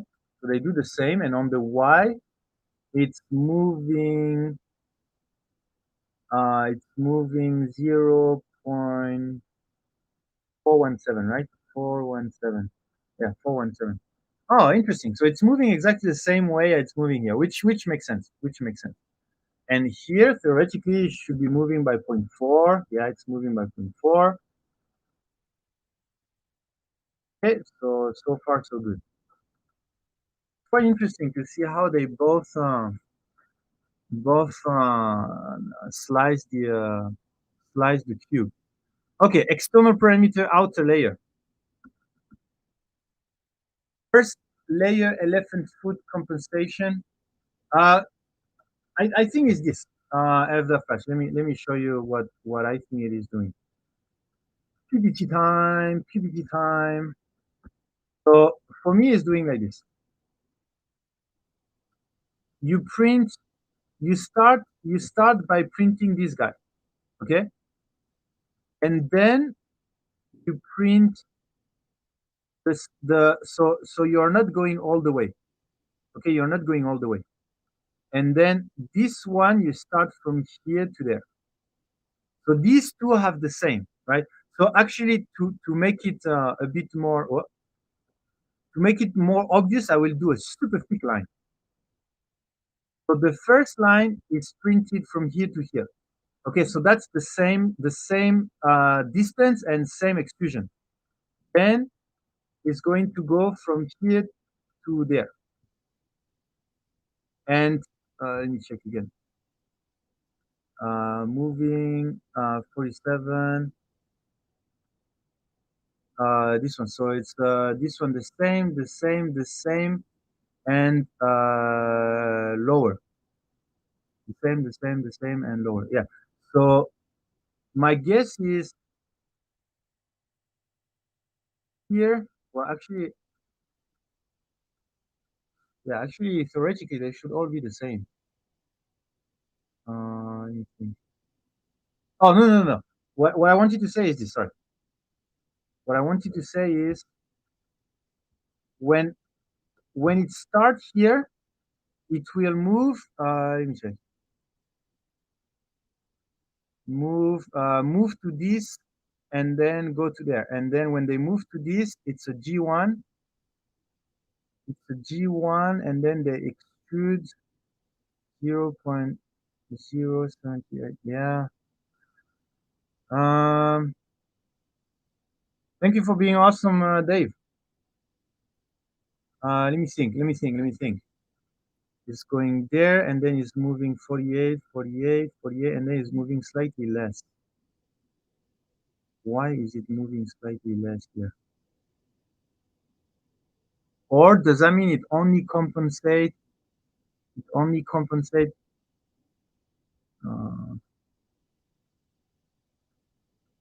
Because what I was thinking is, you see, the problem here is that every time there will be an overlap here, right?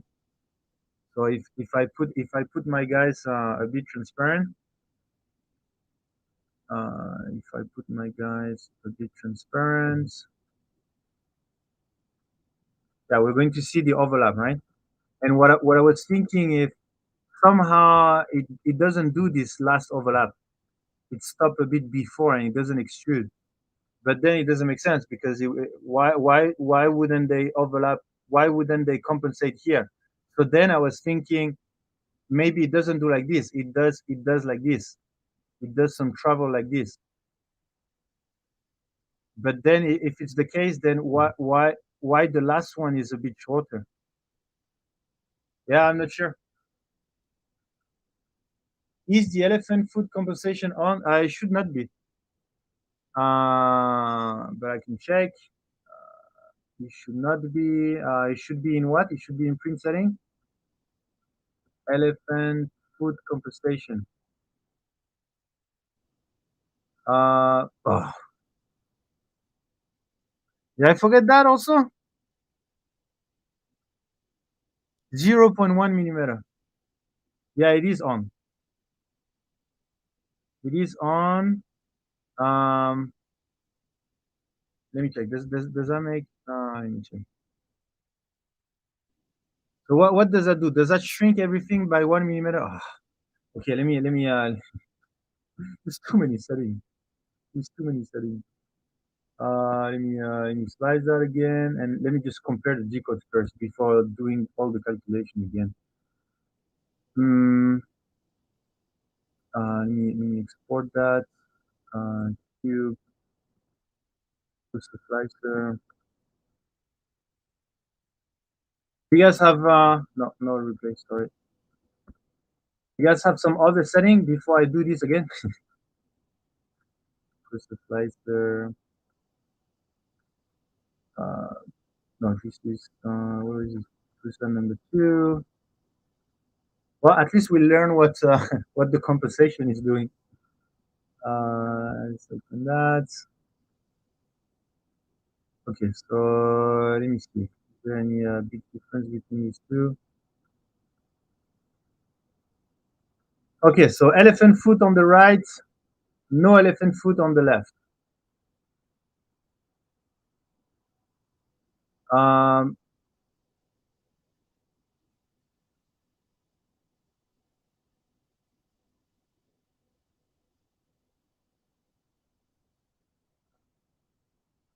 oh, are you kidding me? It's completely different. 134?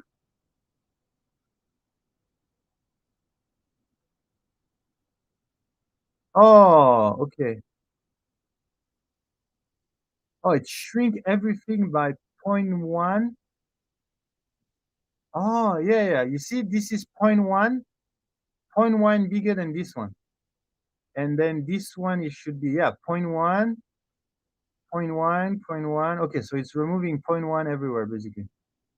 And then the external parameter, zero point 0.1, zero point 0.1, zero point 0.1. Okay, okay, got it.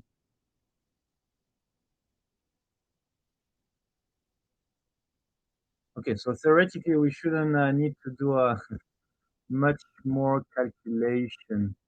So, so it's shrinking the first.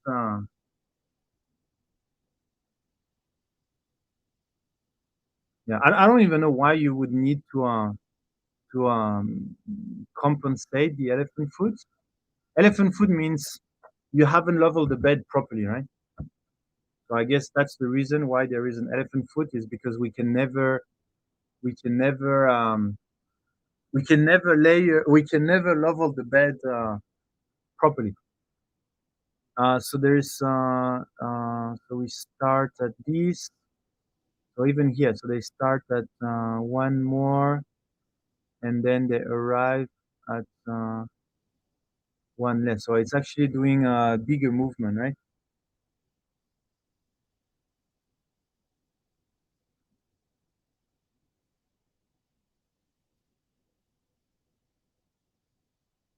Hey, CRS1, thank you for being awesome. I love this kind of discussion. Quest for the answer. Yeah, it's a long quest.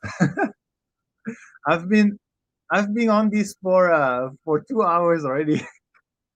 We started with a very simple PPT like this, and now we are down in the G code. NSO helped us to do some investigation in the code, and now we're we dive into the G code in order to find out what's happening. Yeah, it compensates for the widening of the first layer by moving the outer line closer to the center. Yeah, yeah, yeah. Yeah, so that's, yeah, okay. I guess it's because the bed leveling is not good, right? It becomes hard comparing Cura to process slicer, super slicer, percentage don't transfer directly across, as one may use percent of line width, while the other use percent of layer height. It can be difficult to get things equal to compare them. Um, yeah, it should be all the same. Like, I mean, there might be some setting that I forgot, but a four space square in Excel is right four up, three up, left, down, two different lengths. A four square in Excel is right four,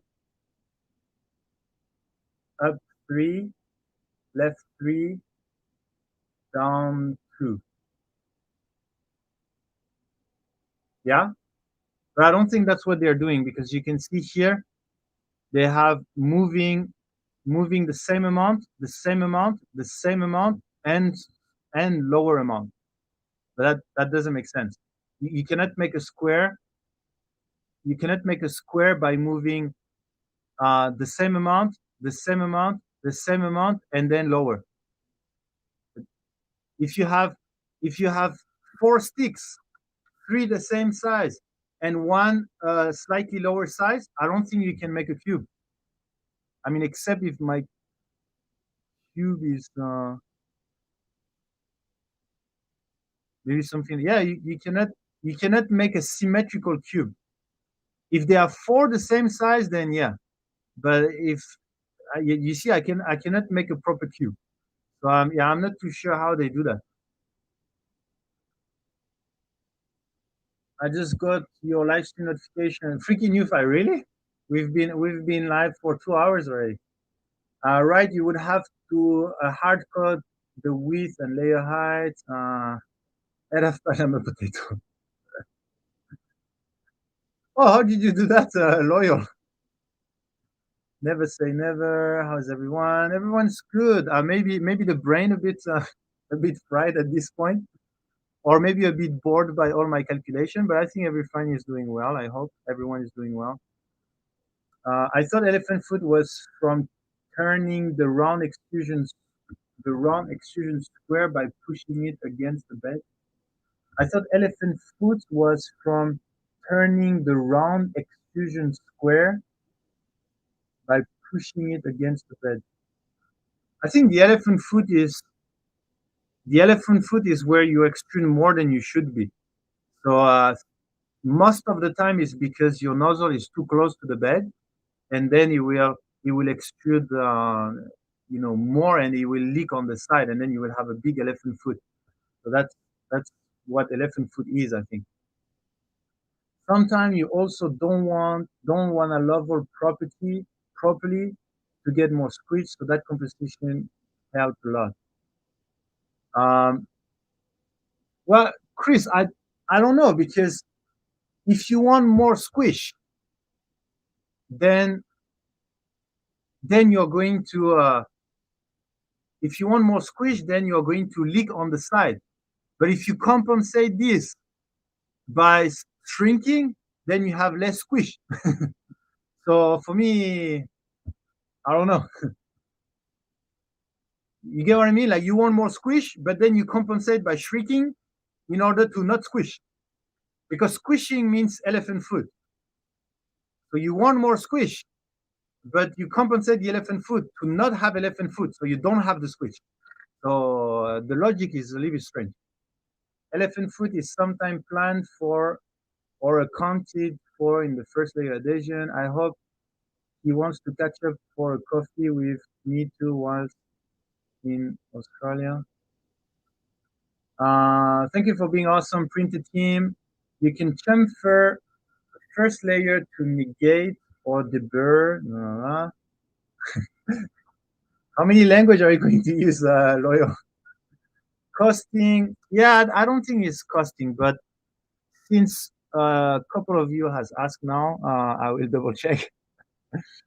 Costing. Where is costing? Costing.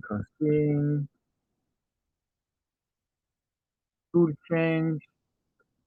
How is costing called in Crucial Slicer? Japanese, Chinese. Yeah. How do they have costing in Crucial Slicer? How do they call this? How do they call costing in Crucial Slicer? Costing Crucial Slicer. How to change costing? Costing is not a feature in Process Slicer. Cura and Simplified 3.0, it's the feature that stops extrusion. Oh, they don't have costing in Process Slicer? Really? Really? Costing is not a feature in Process Slicer, blah, blah. Don't try to hide the link, blah, blah. This is a wipe option in Prusa. Oh, they don't have costing. Well, there you go. Here's your answer. They don't have costing in Prusa Slicer. And that post is from January 2022. Oh, and the answer is from June 29th, 2022. So I guess it's pretty updated. Ooh, I didn't know. I didn't know Prusa Slicer. I feel like costing can be useful in some cases. Like polywood, for example, costing is pretty useful. But anyway, so that's not costing. That's not costing. Think A, C, and fill the last side inside to inside. I'm a spool. Elephant foot is when the bed temperature is too high or you have too high extrusion multiplier than needed on the bottom solid layer. But you only compensate the outer line. The rest of the first layer is printed properly, if I understand correctly. No, the whole thing. You can see here.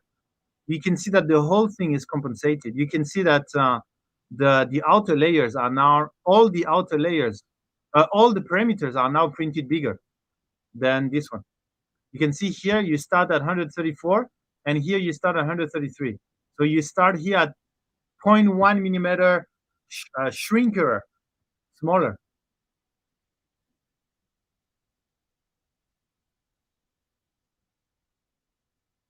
Wipe while retraction is something similar but not the same. Wipe while retraction. Um, is it similar? Because casting means you stop extruding before you finish the layer, right? And wiping is you continue your movement after finishing the layer, right? Can't be costing if it's not a feature. Yeah, yeah, exactly. It can't be costing if it's not a feature. Okay, so you guys are doing all the language of I'm awesome. Some slicer use 115% first layer extrusion multiplier that's asking for elephant foot. Yeah, yeah. Okay. Anyway, so I was doing this. So let me do without the elephant foot compensation. So which means it should be. You know what? Can I go faster by copy pasting uh, here directly?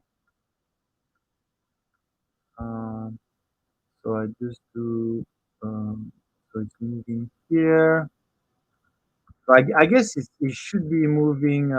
It should be moving longer because now you have. So it's yeah, 48, 172, 48, 48, 172. Oh, so it's point 0.2 bigger.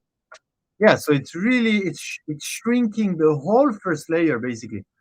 If the elephant foot compensation is 0.1 millimeter, then the whole layer, like the X direction and the Y direction, are going to be shrunk by 0.1.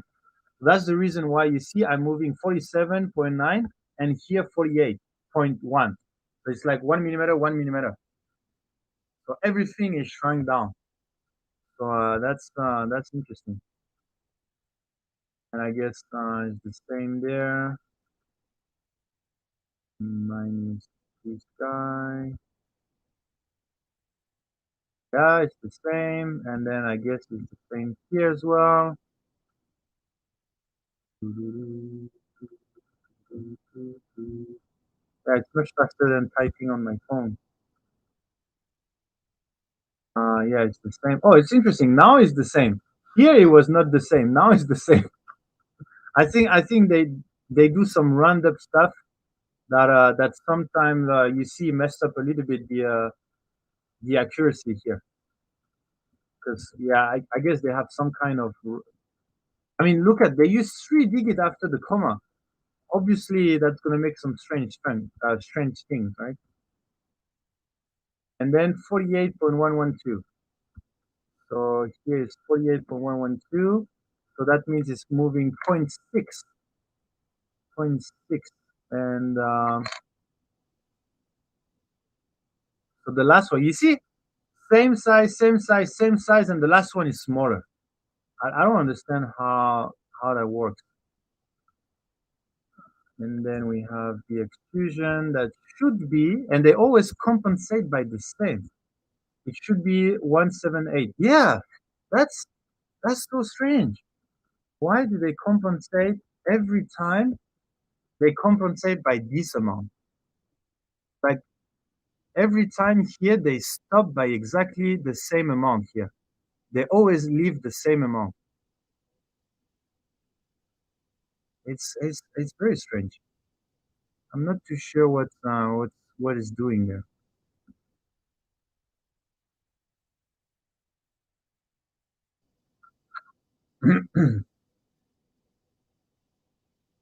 Shapes profile reduces extrusion for first layer to 95%. I think that's how he does elephant food compensation. Yeah. I think the extrusion analysis has either gone over the kid's head or they have become bored and need to play foreign language game. Yeah, yeah, yeah. I mean, today the stream is a little bit boring, right?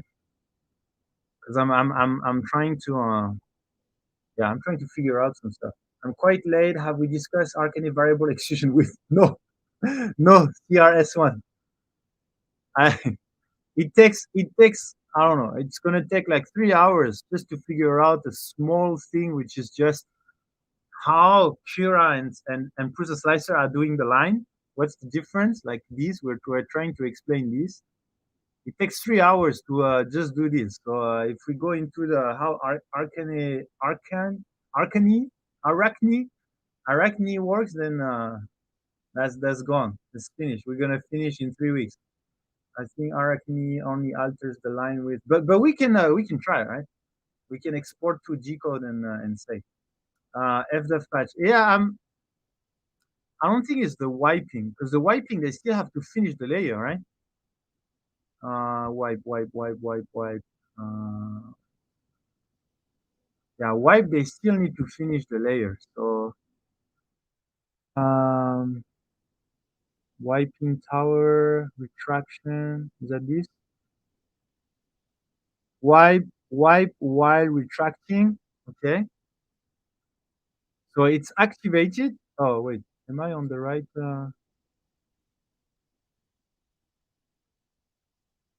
Yeah, I think I'm on the right. So it is activated. Wipe while retracting, but wiping has to finish the layer first. And actually, you know what? There's no retraction. So retract on layer change. There's no retraction. So maybe that's the reason.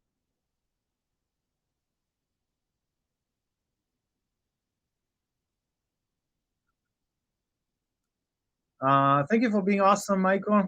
Loyal needs a time out for distracting the class. Yeah, yeah, exactly. That's a good point. In the square, what if the starting point of the sides does side two? Okay. In the square, what if the starting point of the sides? What is the starting point of the sides? Does side two right side on in your diagram start at the bottom of side one bottom side instead of top of the side? So for the starting point, they have, if we check here, so this is the starting point. So, yeah, this is starting point here. Then this is the next one.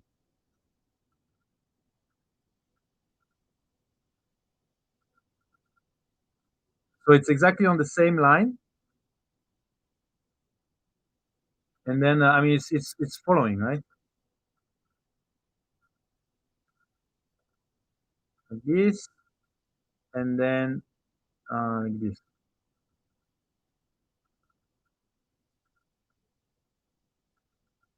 So theoretically, you should do.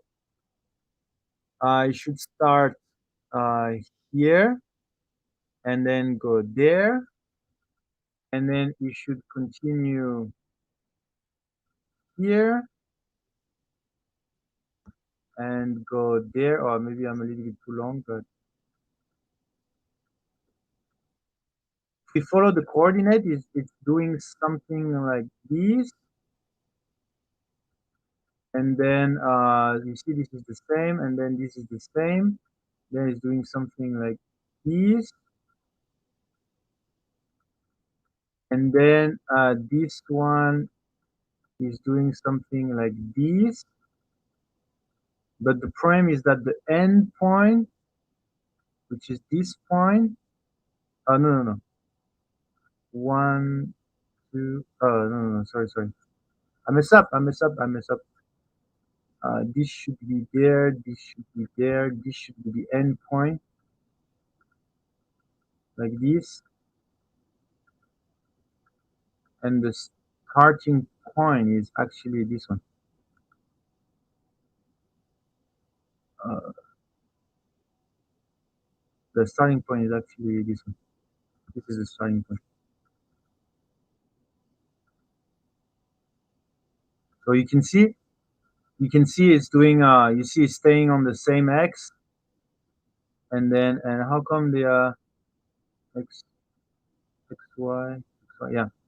So it's staying on the same y, then you stay on the same x, then you stay on the same y, and then you stay on the same x. But for some reason, here it's gonna stop. It's not gonna stop at the same what x is the same, and then the y. Yeah, for some reason, it's going to stop before. You see the y here. For some reason, it's going to stop before. This is you see the y are different. Okay, and the y axis is here. So for some reason, it's going to look to stop before, and I still don't understand why. But it's okay. That was not the topic, but it's I just highlighted this. So the y axis is like this. For some reason, it's stopping 0.06 above 0.06 above, and I don't know why.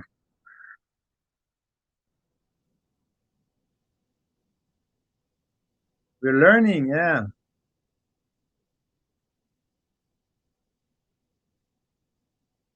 Wipe should just be an extra move at the end of the layer or during retraction. Yes, I just tried to print a better, say, draw dual color with one of these 3D printing pen.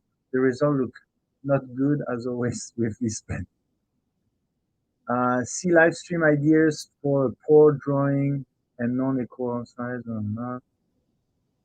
Good morning, Caplian. How are you? We have an old Mac Mini hooked up and last monitor or not. Okay, so yeah, there is some reason behind this, but that's fine. Okay, and then it's going to the next parameter, going to the next parameter, and it's going to do theoretically it will do the same movement, 0.37. Yeah, exactly. So theoretically, it should do exactly this because that's the same movement, that's the same layer movement. And then, yeah, exactly. So it's the same movement, and then here it should be moving also a bit further. Oh, I know what we can do. I know what we can do. Let me finish this. 48. Um, so that's 48.86. So it should be moving 48.88. Yeah, you see, point two. So it's scaling everything. It's scaling everything by exactly point two. And then this one is the same. This one is the same. 154, 557, and then yeah, and the last one for some reason again, it's not completing. But I know how we can figure this out. I know how to. I think I know how we could figure this out. Let me finish this. 826, 48, 826. Yeah, again, you see, point two. And then theoretically here, the difference should also be 178. Difference should be 178 minus 178. Yeah, 178. So they always do the same. Okay, so let me try to figure this out. Uh, we're gonna do we're gonna do kind of accurate movement. How can we do that? we're gonna do instinct, which could be one reason why visually it looks like Cruiser Slicer is under extruding compared to Cura. Well, that's funny. Zombie said the same thing. I'm about the same size as one. Yeah. So we need to draw that. We need to draw this very accurately to know exactly what it is doing. Yeah, I will do that off stream. I will do that off stream. But you need to accurately draw and then see where does it stop and what does it do. But somehow it's always compensating by the same amount, which I think is interesting. Which is not done by Cura. You don't have this in Cura. And theoretically, the layer width here should be the same. So 357, yes, that's correct. And then 417, yeah, that's correct. Okay, so we have this, and then we can put it back in Cura. Okay, so we're back in Cura now. And then finally, we go to the external perimeter, which was the goal. The goal was to go on the outer perimeter. So for this guy, he's going from there, okay, to there. So theoretically, what he's going to do, yeah, 49.6. That was exactly what we needed.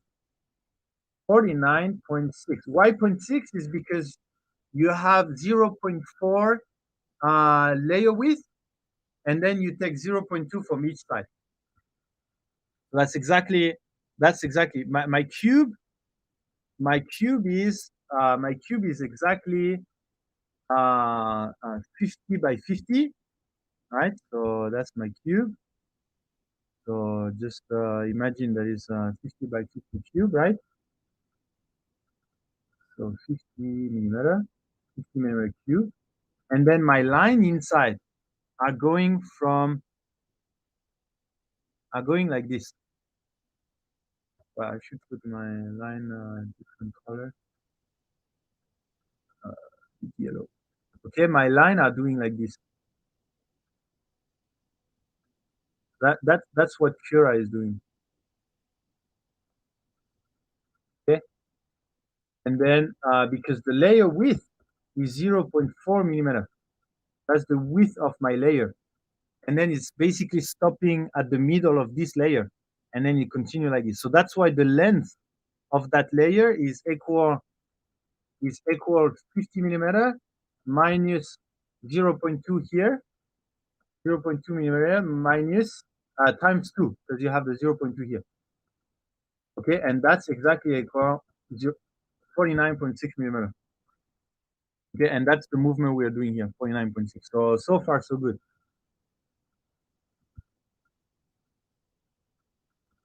Minus this one. So the most important that we're going to do after is 49.6, so that makes sense. Is we're going to figure out the amount of material that has been extruded, which is the main difference. But these, anyway, let's take this from this to this, from this to this to this, and then this to this. Yeah, so it's always moving the same amount. Always moving the same amount. And oh, I know what is this. This is this is the part I like with Cura. This is the wiping before you change something. Like you go to another printing island or you print the infill or something. So this is very good, and this is not a setting you can change. This is like embedded into their calculation. We're gonna check that after. I think Maker's Muse made a video on this couple of couple of years ago actually. Um, Roller Horn, thank you for being awesome. Roller Horn, I think I owe you some messages. I think I saw you in my list of messages that I need to answer. Um, So okay, so and then the extrusion. Let's find out. It should be exactly the same for all of them. Let's figure out. Yes, 62201, 62201, and then it should be white can be disabled in Cura. Not this white, festicity. Not this white. I think if it's the wiping that I'm thinking of, then you won't be able to remove it. And actually, I removed the wipe that you're saying. So if we go wipe, yeah, you see, I don't have any wipe in distance, but it still does a wipe because that's what Cura do. You see that movement here? You see that movement here? Yeah. Look. You see that movement here? That's the wiping that is embedded in Cura. Okay, so let's do this plus this one. 6294. Okay, again, 7164. Okay, so here it's doing one less. Okay, and then we're gonna do this one minus this one. And 6220. Okay, so here it's like this. Okay, so the extrusion are basically the same. I mean, just some calculation, some rounded up stuff. Um, and then it's doing that wiping stuff. Um, so it's making this wiping, which is this. Oh, it's doing on both. It's doing let's call it integrating wipe. So it's not the wiping that you see on Cura. It's a wipe just to make Cura better than other slicer. Basically, it's like a kind of trick in order to always have a good result. Um, Actually, if you want to learn more about that wipe, which I think is this one, you can go Cura Makers News Streaming wipe. Let me check. Hey, yeah, I think it's this one. So if you go to that video, um, blah blah blah blah blah blah blah blah. So that's simplified 3D, and then yeah, so he had some issue. This is simplified 3D, and then this is Cura compared to simplified 3D, blah blah, and then uh, let me check. I think it's this video where he's explaining results.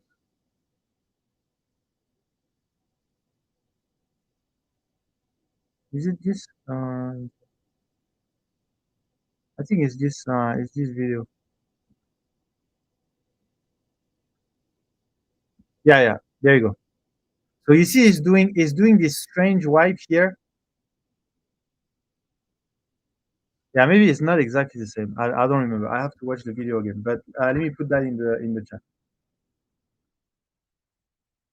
But anyway, it is doing a wipe here, and the wipe is x 0.8, and y this one is minus y 682. Y. Okay, so that's uh so that's this one, and then there's another movement that is very okay, and then a layer change. Okay, so it stays on the same, but then it does a layer change. So most likely, if I no, sorry, If I move here, after the wipe is doing the layer change. So if I move here, so let's check. So it's doing the move. That's interesting.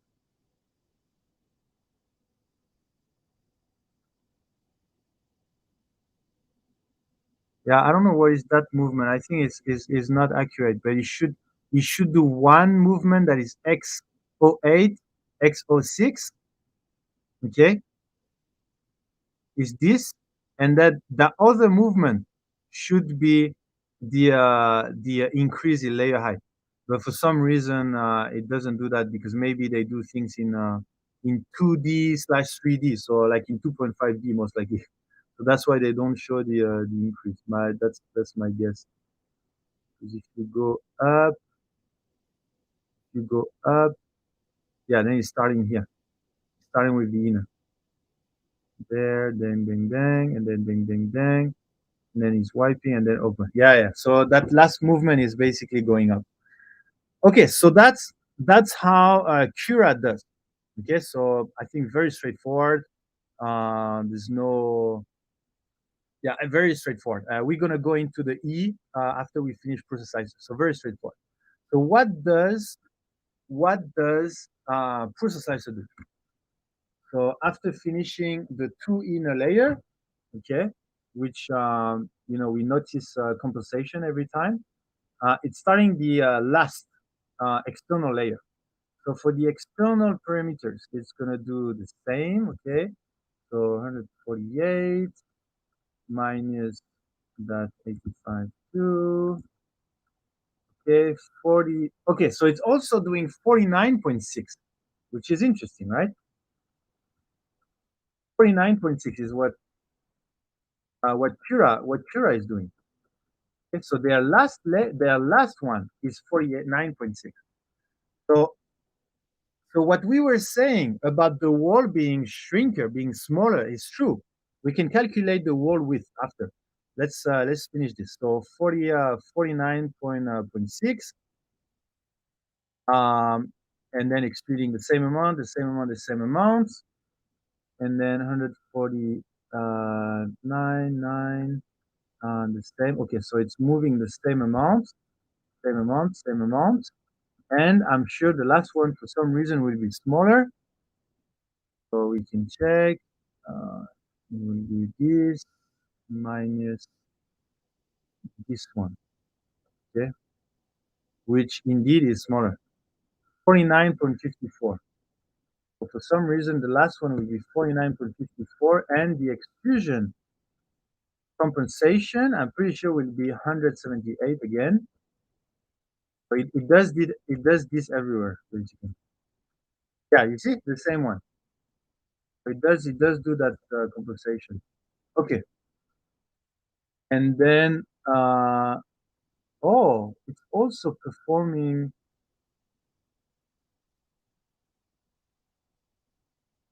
Oh, no, no, no. I'm wrong. I'm wrong. I'm wrong. I'm wrong. Let me check. Uh,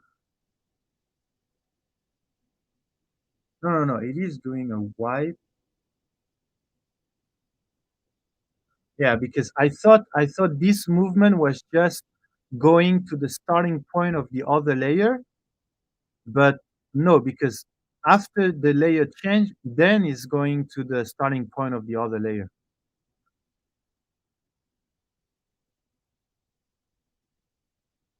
which is the starting point of the first layer. You see, X34, Y34, and then X13.4 and Y13.4. So it does this wipe. And here, is it a wipe or is it preparing for the next layer? So you have this wipe start, wipe end. Oh, I do. There is a wipe stuff here. After the layer change, reset the temperature. Why do they reset the temperature? It should be the same temperature for everyone. But anyway, so they go to this, and then they start the new perimeter at this. Yeah, so they also do a strange thing at the end.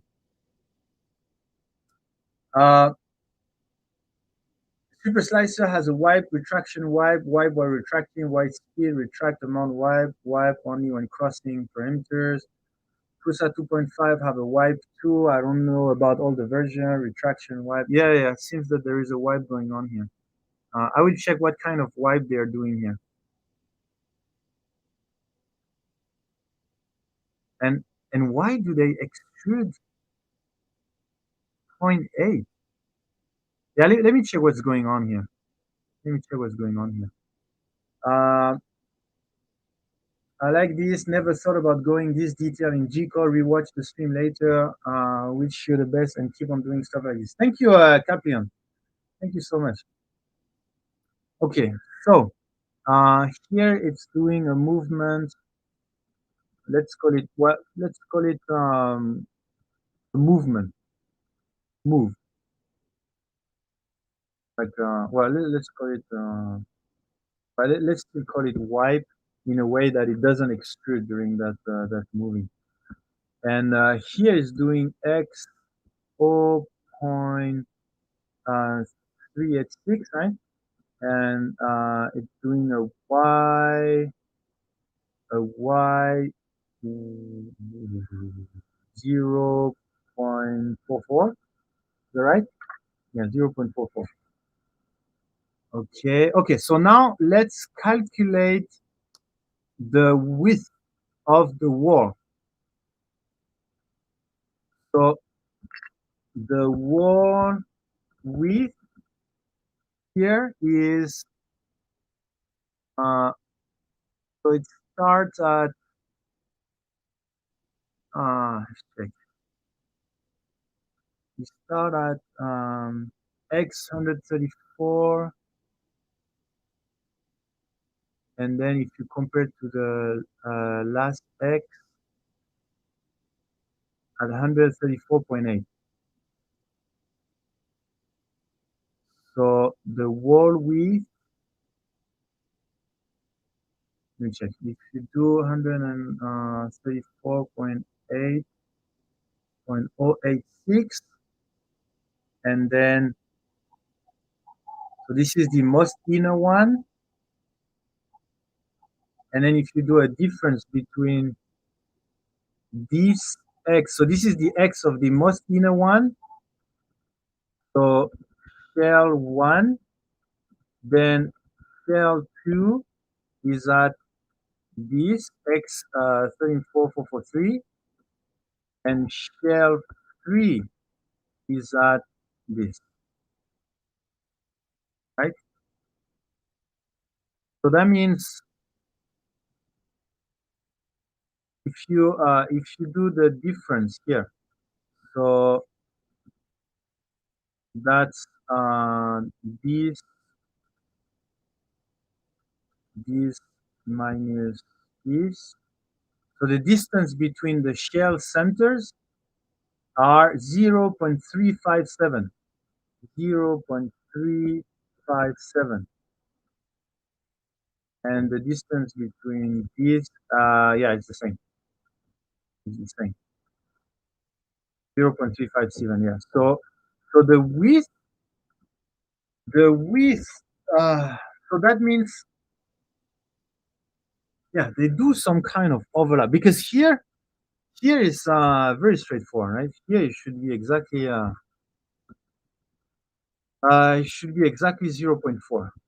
It should be 0.4. So shell 1 is at 86, shell 2 is at 85.6, and shell 3 is 80. Yeah, here is pretty straightforward, right?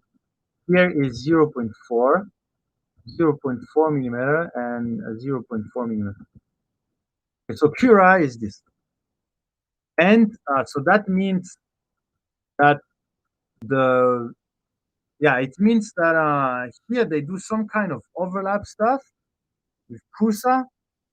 So the width of my shell is not actually 0.4, it's 0.357. Even though I put in Prusa Slicer I put my layer width. Where's my layer width?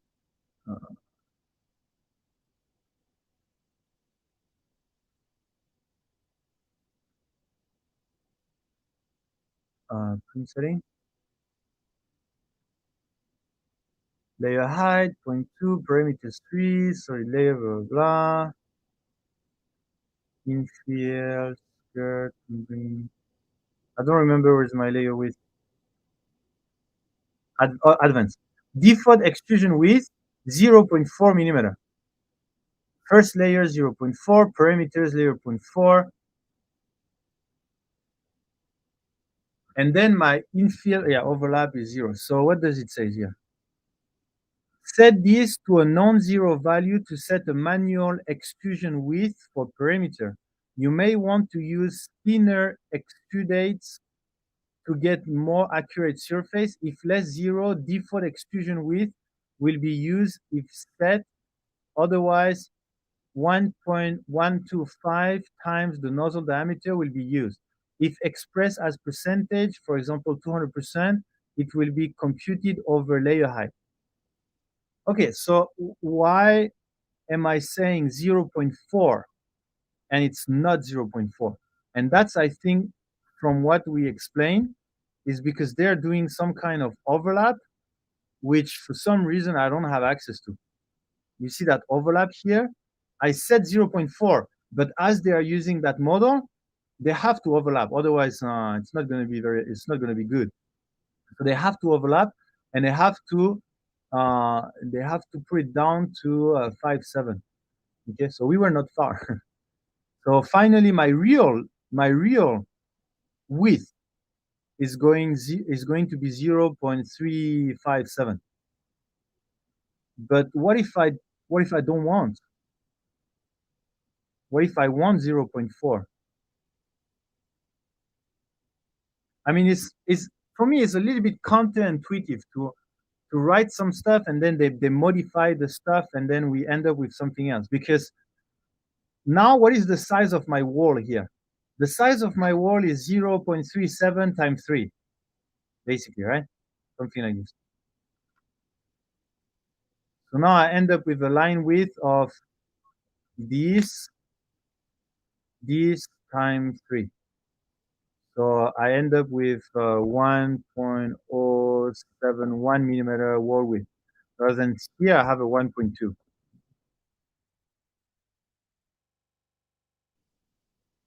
Okay. And I don't have power over this. I don't see any setting that can change this. Or I have to, for perimeter, I have to put 4.56 or whatever in order to have 0.4.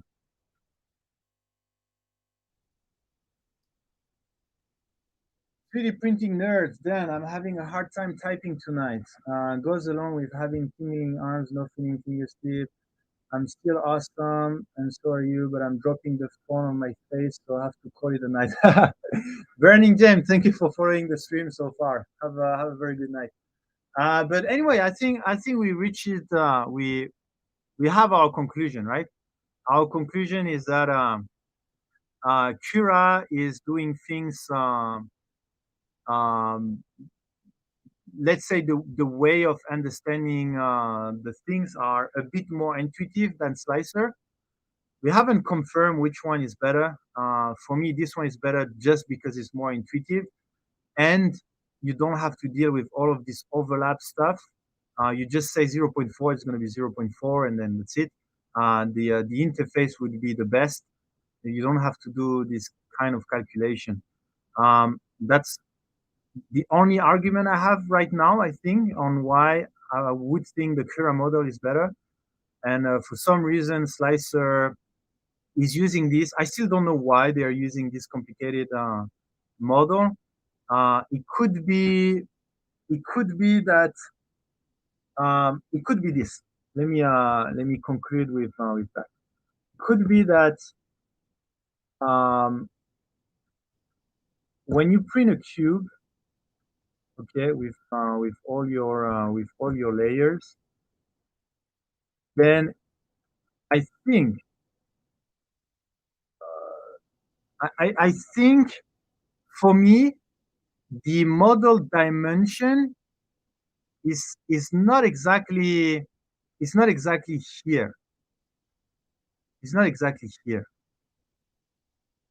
For me, that's not what define the model dimension. But again, that's up to everyone. But for me, it's slightly here. Not exactly in the middle, but it's cut off a little bit.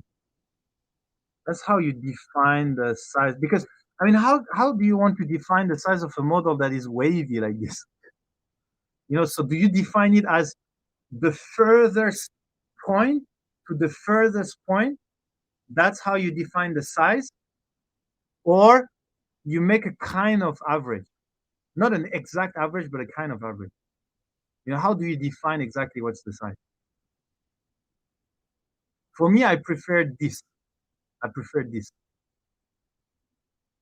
Like, let's say you're sanding, or let's say even with the use, or I don't know. I just feel like I don't have very good arguments, but I feel like this is better than this one. I can understand that this is, let's say, the maximum dimension, but what if we take this part, then this is what the minimum dimension? Or if you're talking about something that fits into something else, then most likely you have to take the furthest away dimension, because that's what will define if it fits or not.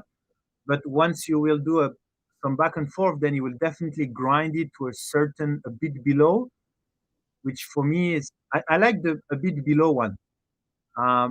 But anyway, so in the Cura idea, the the dimension will be achieved, but it will be theoretically, if you go max to max, it will be higher than the max to max of Prusa.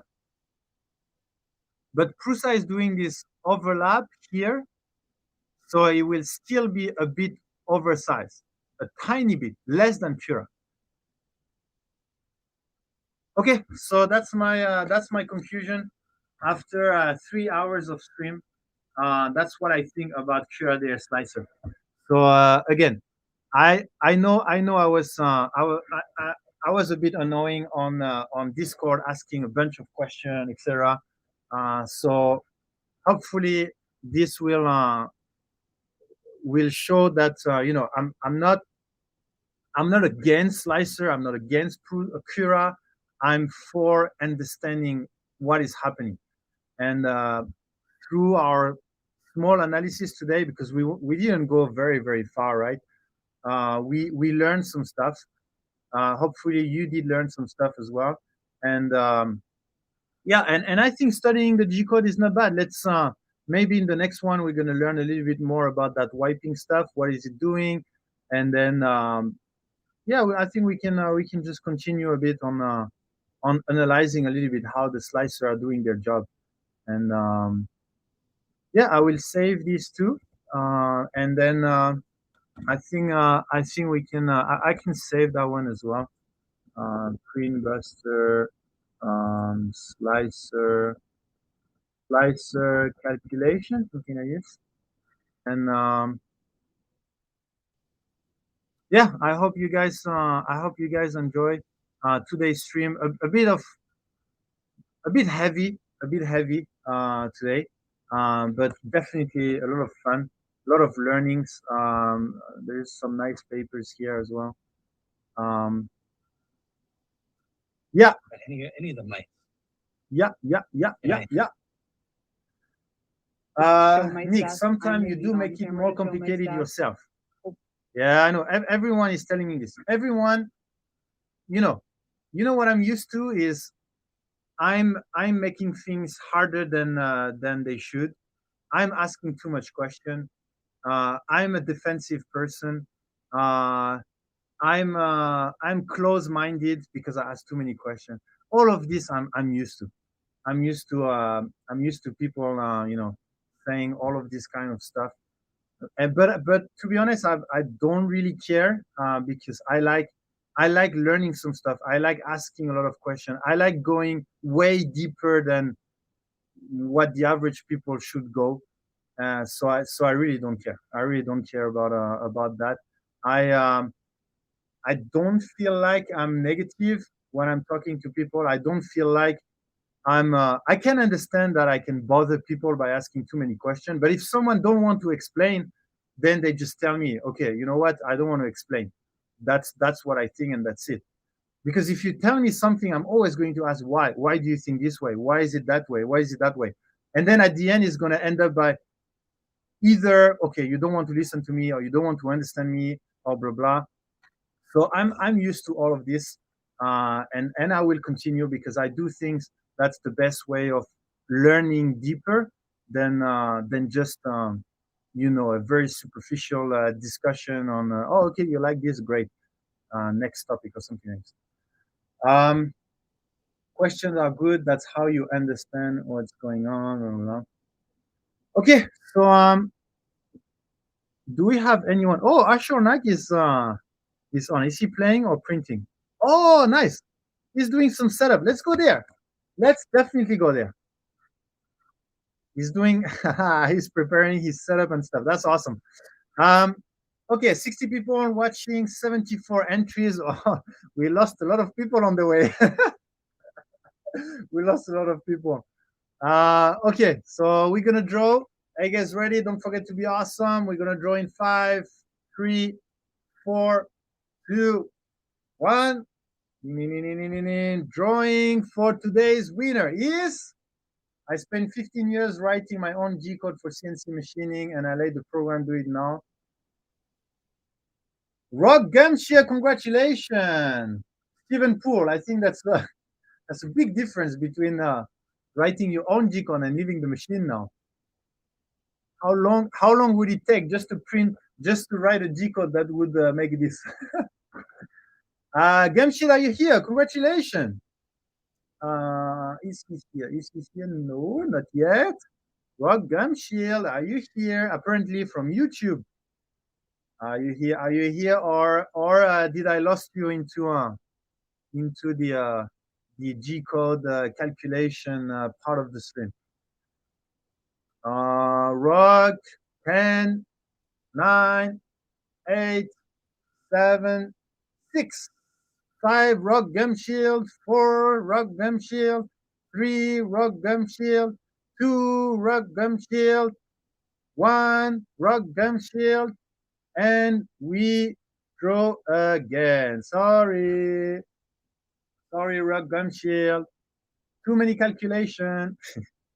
Okay, next one is Zen Bender. Zen Bender again? Zen Bender again? And he's here, I guess. I just saw likely here. Yeah, most likely here. Zembender. He's here. Right? I just saw him. Yeah, redraw. I won a week ago. Really? I mean, it's fine if you draw if you win many times. Are you sure you want me to redraw? That's so nice. Share the love. Okay. Well, thank you so much, Zenbender. You're so nice. You're so nice. So yeah, say thank you to Zenbender. He won last week, so he wanted to share. He wanted to share more with the rest of the community, which is awesome.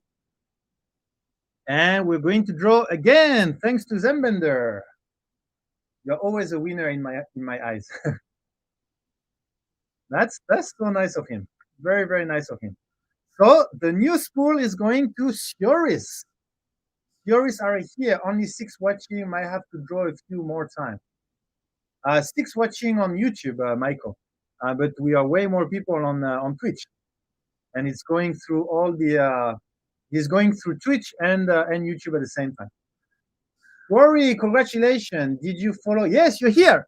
Congratulations, Sioris. Bank contact in the chat. You are on Twitch, right? Yeah, bank contact in the chat, and you can contact me for your free spools of polymetric filament. And let's get prepared to go to Ashur Nag. He's doing something. He's printing. Look at that. Look at what brand of filament he's printing. Look at what is on his table. Most likely a silk chrome and most likely polytera PLA cotton white. I can guarantee polytera PLA cotton white and polylite PLA silk chrome. If it's not this, if it's not polytera PLA cotton white and polylite silk chrome, I will tell him to do a polymaker giveaway on his channel. If it's not this, okay? So let's go there. Let's go to our shore. Neck. Right. Good. Okay, great. Yeah, so thank you again, everyone, for joining today's stream. I hope you enjoyed going, doing the research on the stream instead of doing the research off stream and just presenting you the results. Going through the research, you can also learn some other stuff. I mean, at the end of the day, the goal was only to compare Prusa Slicer and Cura model, and with all the research, we ended up learning a bunch of interesting stuff. So I hope you really like this. A quick question: is Polymaker going to make CMYK for lithopan? We already have CMYK. It might not exactly be called CMYK, but I think we have enough colors that you can find your CMYK. But if you don't have a specific one, then you can let me know. It might not be called CMYK, but Teresa, oh yeah, you missed what I think was a good stream. Getting pretty confident with his polymaker color. Yeah. I mean, we have what? 45, 50 color in the polylite PLA range, 33 colors in the polytera PLA range. I'm not counting the PLA Pro. So yeah, we have to have some stuff. Okay. So thank you again, everyone. Let's go to Ashornak. Let's share the love. And don't forget to stay awesome every day.